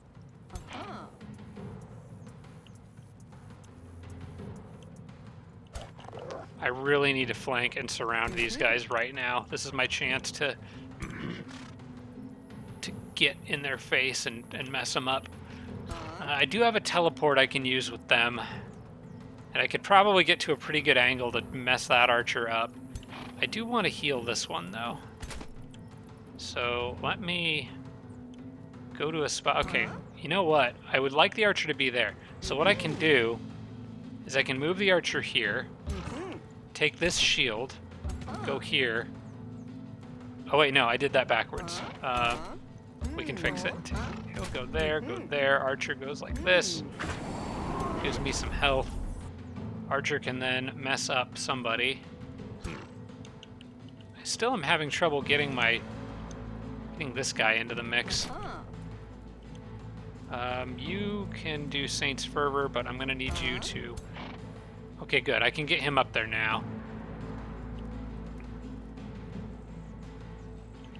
Just not sure if that's exactly where I want him, but I do know that I at least want him here. Then you go up here. Saint's Fervor on that guy. Should help you do a little more damage. Okay, good. Take those crits. You could teleport to this spot and shoot basically anyone. I probably do want you to do that. The more damage I can do that Fury, probably the better.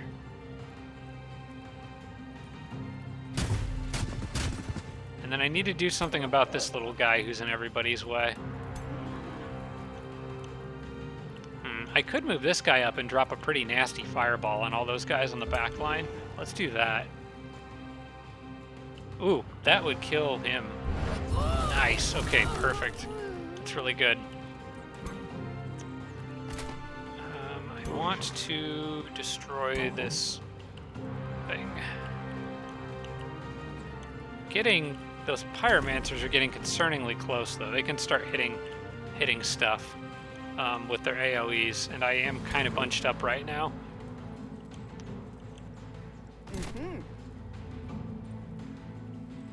What I think I'm gonna do is...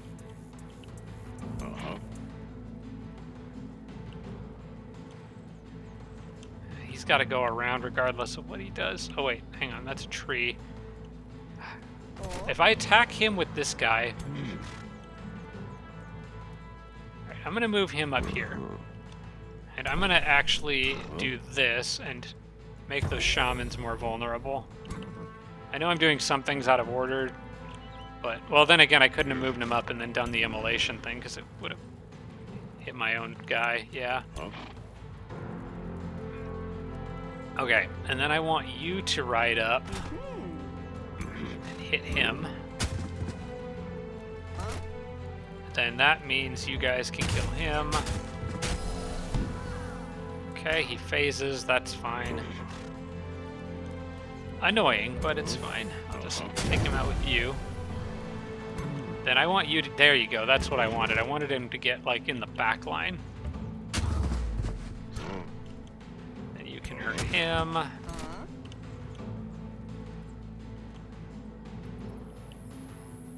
And you can set that person on fire. Now, I want to think about what these guys can hit. Too much immolation can be really bad. So or too many incineration or whatever this ability is that they have. Flame strike. Because it also sets things on fire and then it creates a hazard that's a pain in the butt to get around. So what I probably want to do is start thinking about engaging these guys, but my army over here isn't really strong enough for that. So I'm going to keep running away for the moment. They'll have to chase me down. If they want a flame strike, I can always back up more. But I don't want to risk taking or getting any of these units killed, especially not with Genghis Khan being over there. In fact, he should probably run up here and give this to somebody. Maybe you. Yeah, because then you could just kill him. Okay, increasing morale is always good. I want you to go here. And switch places with him. And then defend all those guys. It won't really help against that flame strike attack, but then I can maybe get this guy sort of out of the pack.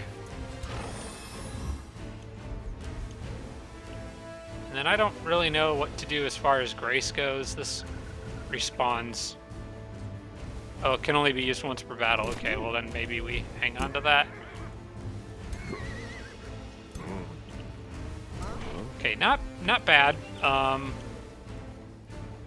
This can be used to get rid of negative status effects on somebody. Does your meditate also clear that? Yeah, it does. So you're on your own for that. Yeah, I'm gonna hang on to this for a second. I might need it after next turn.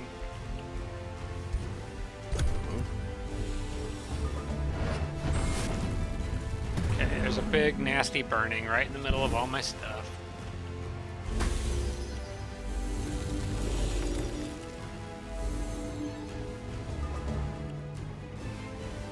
Okay, now they're kind of showing signs of weakness in their line. It's this berserker here that I'm a little worried about.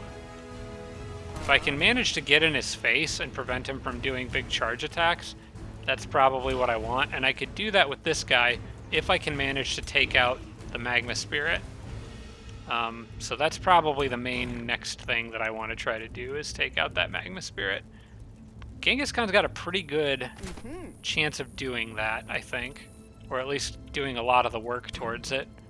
And my archers can help. I think we can take those guys.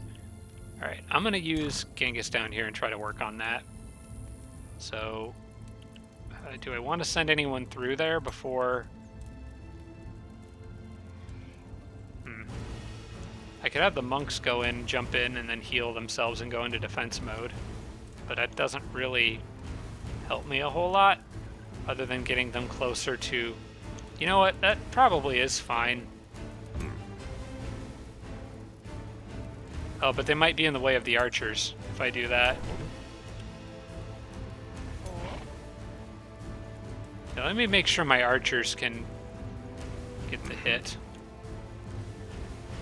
Or if I move the monks here, that's it. Move the monks there, then the archers there. And then get these guys out of the way, because they're going to be charging in and going after the berserker here shortly. Is that slowing?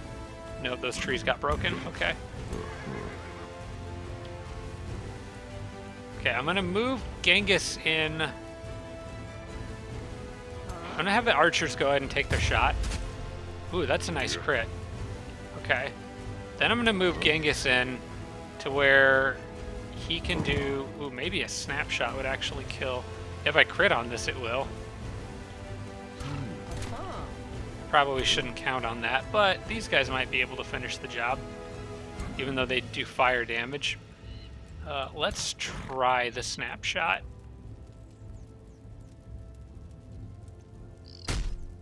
Okay, can these guys finish him off? Yes. Slip away. What? Enough with that nonsense.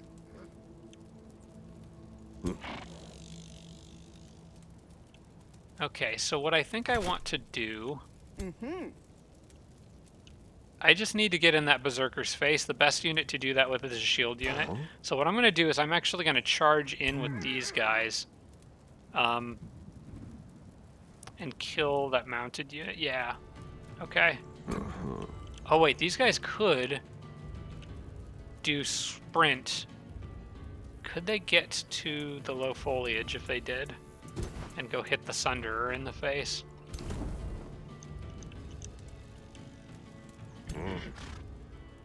I'm not sure. I kind of don't want to use sprint if... Wait, is there a way to see how many movement... I know that, like, movement points are a stat now. They're at 3 out of 5. Okay, so hang on. We can do the math on this.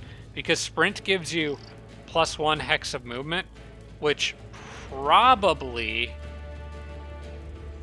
counts to +1 of these, I think. And that would give me 4 out of 5. Normal terrain costs 1. Yeah, I could make it if I sprint. Because... Oh wait, I can get even further. And now I'm 4 out of 5. I'm actually surprised they can move that far, because that should be 1, 2, 3, 4 for being in the cover there. Well, I'm not complaining. I would rather hit this unit anyway. Okay. Then if you go down here and kill that guy. Genghis could do other things. Like shooting him and starting to weaken him. Okay. You go down here and kill him. He will probably try to hit me, but he won't do hardly any damage. Let's look at what's going on up here for a second. I can loop around, kill him. That leaves them open for a flank. Some of their units are getting ready to rout already. Strider can... I kind of just need to get these guys out of the fire, really. So... Whoa.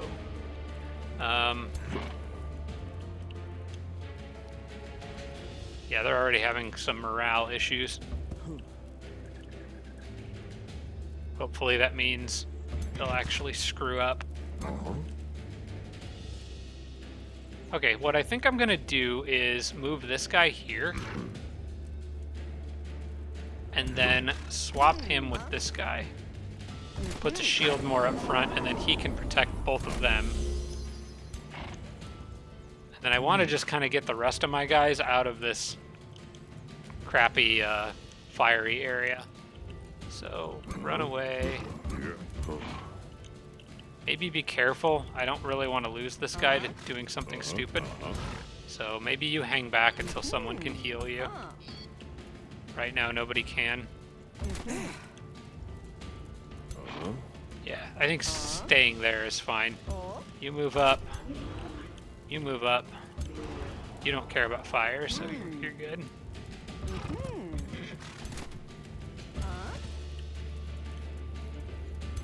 I think that's everybody. I do have spells I can use. I just don't really need to use them yet, so... This guy will probably drop a fireball in the middle of a bunch of people and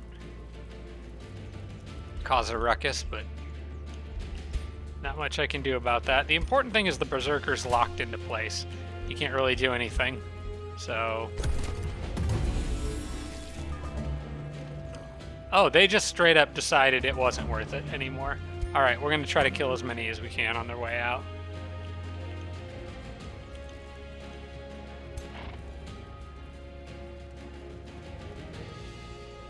I really, really want to kill that berserker. If I lower his health enough, he'll stay here, I think, and fight me, because he'll go berserk. Poison, flanking, burning. Is it more worth it to do this and sunder his defense, or to just go attack him a couple times? I think I would rather... I think sundering his defense is probably more worth it. Yeah. And I could still attack him. I just need to move right next to him, and I only get one action point. Alright, let's mess him up. Ooh, good crits.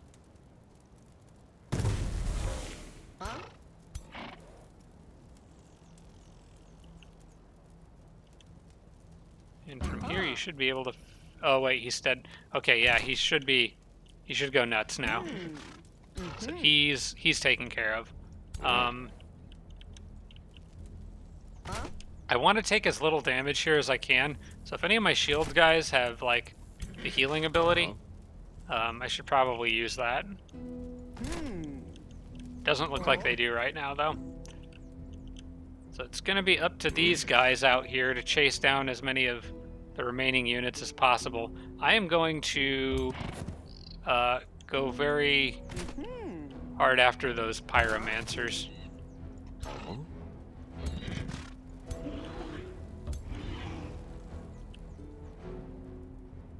This might even end up being a crit. Yep. And can you phase? It'll leave fiery terrain for my other units to go through, so I don't know if I want to do that. That's all on fire because I moved the guy through it. So it's going to be fiery terrain regardless. I think I just need to try to chase these guys down with this guy. Who is the next one? It's that pyromancer that I don't want to get away. Dang, missed. Oh. Go, go, go. I don't think any of you will make it in time, but...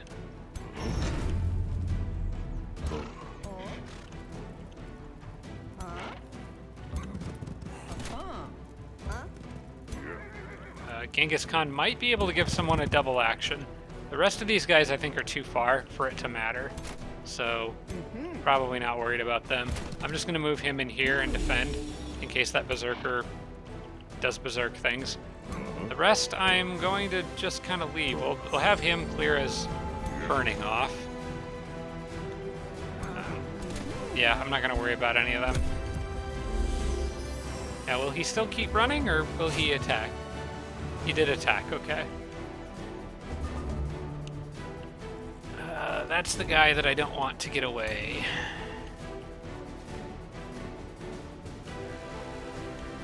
If the lieutenant can get close enough, I can soften him up, yeah.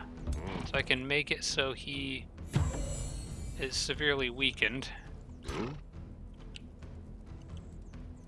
And then if Genghis Khan gets close enough, I can give somebody a double hit on him and he'll be dead. So I'm gonna do this.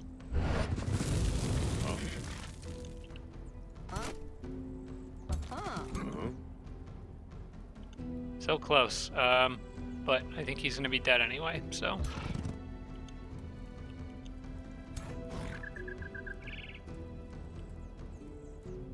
I can maybe even get a cheap shot off on that guy, but this is basically a guaranteed kill at this point. Yeah. So Genghis can finish that off.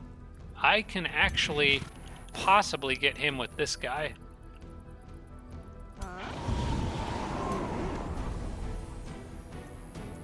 And if I can, there we go, that's better. Then I would rather have Genghis use this on him to go here. I think they'll still get away anyway. Yeah, I think I'm a little too slow to chase them down. The rest of them do not matter at this point. I guess we could give fervor to you because you're like getting hurt from fire damage. And then can you top him off or help him out a little bit? And this guy should be dead. There we go. And is anyone else on fire? You are on fire. Let me... Oh wait, you're not somebody that I can... I thought this was a shield unit for some reason. Okay, just hold tight, everybody.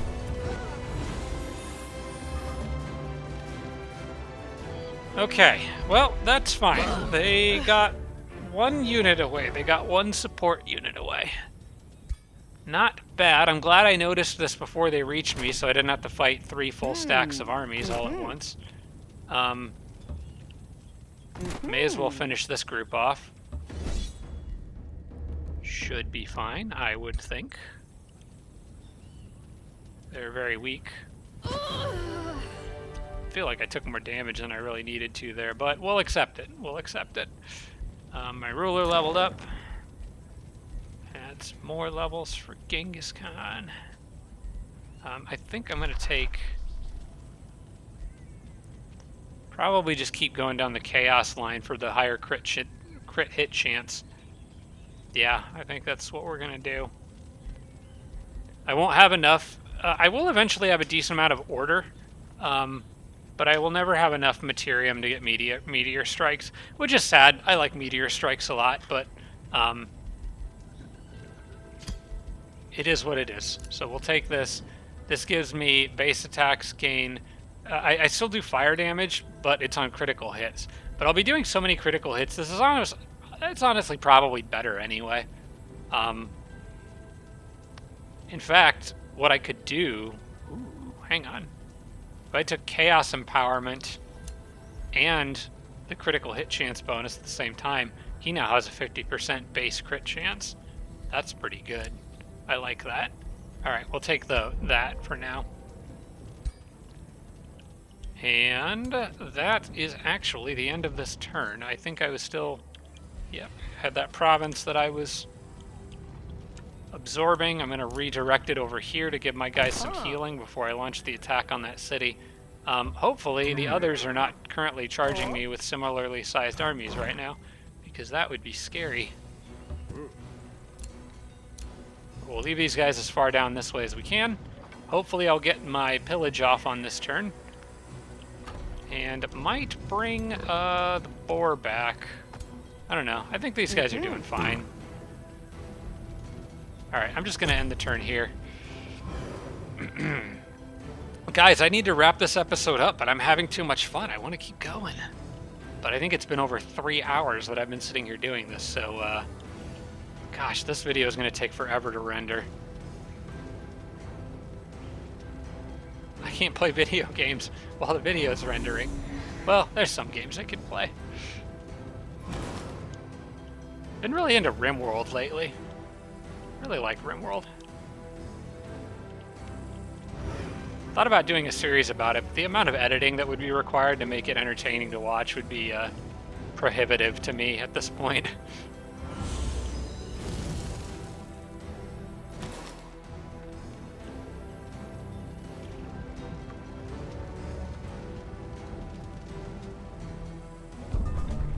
Okay, boom, dead city. Well, that I don't know what just happened with that guy there. He just sort of floated down.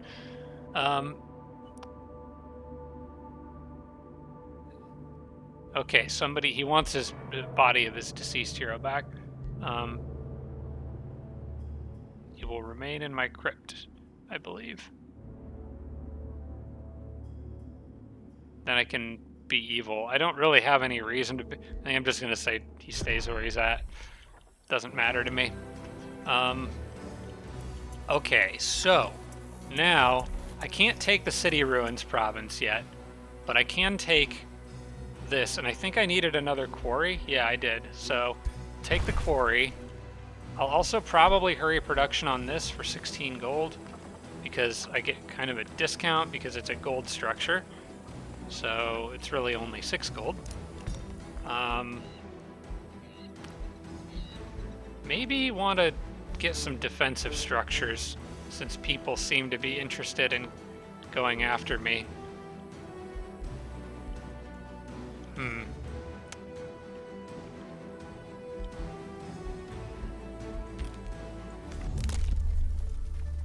I need that.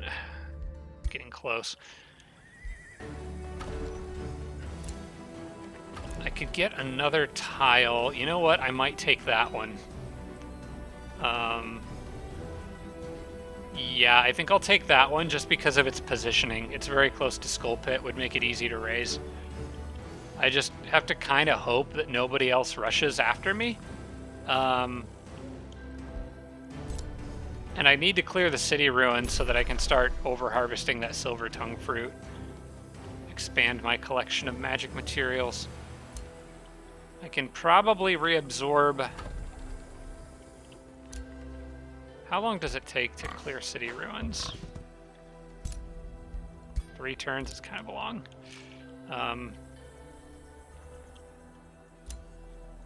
What do I need in this city? I got the quarry I needed.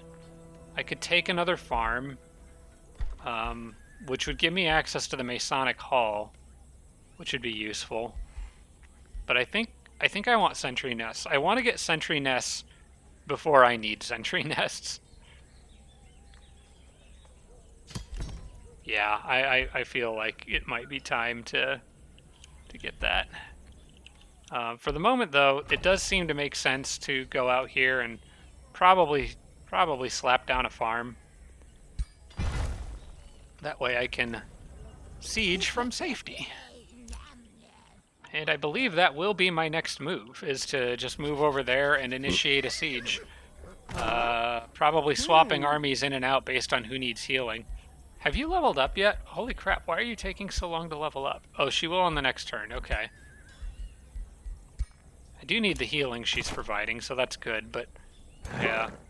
Kind of want to get in here and maybe have Genghis's army lead. They're in pretty good shape. Yeah, we'll let the others rest. Genghis's army can lead. Alright, we're already sieging another city. Keep the snowball going. I'm gonna probably, let's see, what do they got here? They got archer battlements. I think for this one, because I don't know what they're gonna bring in. They could bring in a lot of troops. Now I did just kill a lot of their troops, so I think it's not very likely for them to bring in a lot of backup. And they've only got 2 turns to do it, so I think I might just drop the money to undermine the walls. I don't think I need to do anything else here. Hopefully I don't regret that. Raiding party, what is that? Gain 50 gold per tier of the besieged city. That doesn't really help me a lot, but it's free. Yeah, I should be doing raiding party basically any time that I can. That's a mistake. I should have done that on the last city that I siege. Okay, we'll do undermine the walls and raiding party. That'll get me a little extra gold. And then these guys are chilling here. They're just... I probably should have left them in the city so they'd keep generating a slow trickle of XP. I'll get this guy out of here. Back on the road. I want to explore around this city-state. Possibly through their borders just a bit. You guys all stay out and heal. You are being chased. That's no good. How far into those mountains can you get? What is this? The winds cannot be trusted. Trusted shield. Okay, I could get...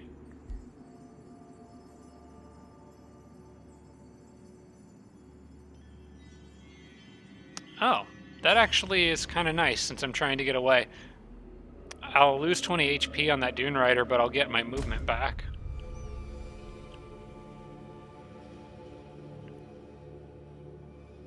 And that'll help me run further away from the things that are chasing me. Ooh, that's a lot of movement in one turn. All right. And we're back to loose territory, just on the other side of it. That scout's absolutely going to get pinched. Okay, well, you know what? I think, guys, this is where we leave it for today. I think this was a very fun first episode. These guys are so much fun to play. It's just the aggressive play style, the movement, the over-harvesting. You're just always like I keep saying, you're always kind of snowballing, and you just got to keep that going. Because already I've got all these resource nodes, but I've already got all these essences built up too. 2 foods, production gold, and this is all going to just stay with my city. So the more I move and the more things I consume, I don't think this stuff ever stops stacking. I think it just keeps going. So I just have this one super city that moves around the map, eating everything in its path, and pillaging and raising other cities as I go with chosen destroyers. It's such a fun way to play. So I hope if any of you are playing along or want to try out the similar build, I hope you're having just as much fun as I am. But that's it, guys. Thank you so much for watching. I hope you enjoyed this first episode in a brand new series. I will be trying to post, I guess, about once a week, probably. I know I've been out a little bit recently.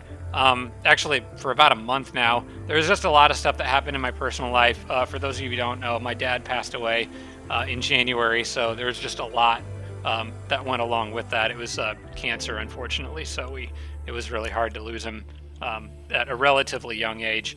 And so there was just a lot going on with that and the funeral, and then just me needing to take some time to kind of, you know, I don't want to say get used to it, but just absorb everything that had happened. And I'm still not really through that, but it was nice to have a couple weeks as a breather. So I want to thank you guys so much for the Patreons who consider the Patreons who continue to support me during that time. You guys are awesome. I appreciate it. And just everyone else who's still coming back to watch my videos. It means a lot to me to have you guys here cheering me on, as it were. So I appreciate it. But I hope you guys enjoyed the episode. Thanks for watching, and I'll see you guys next week. Special thanks to all my Patreon supporters, including Tier 3 supporters Dawson Horner, Devin Larson, Jimbro, Roderick, and Sarah Feingold. Thanks so much, everybody.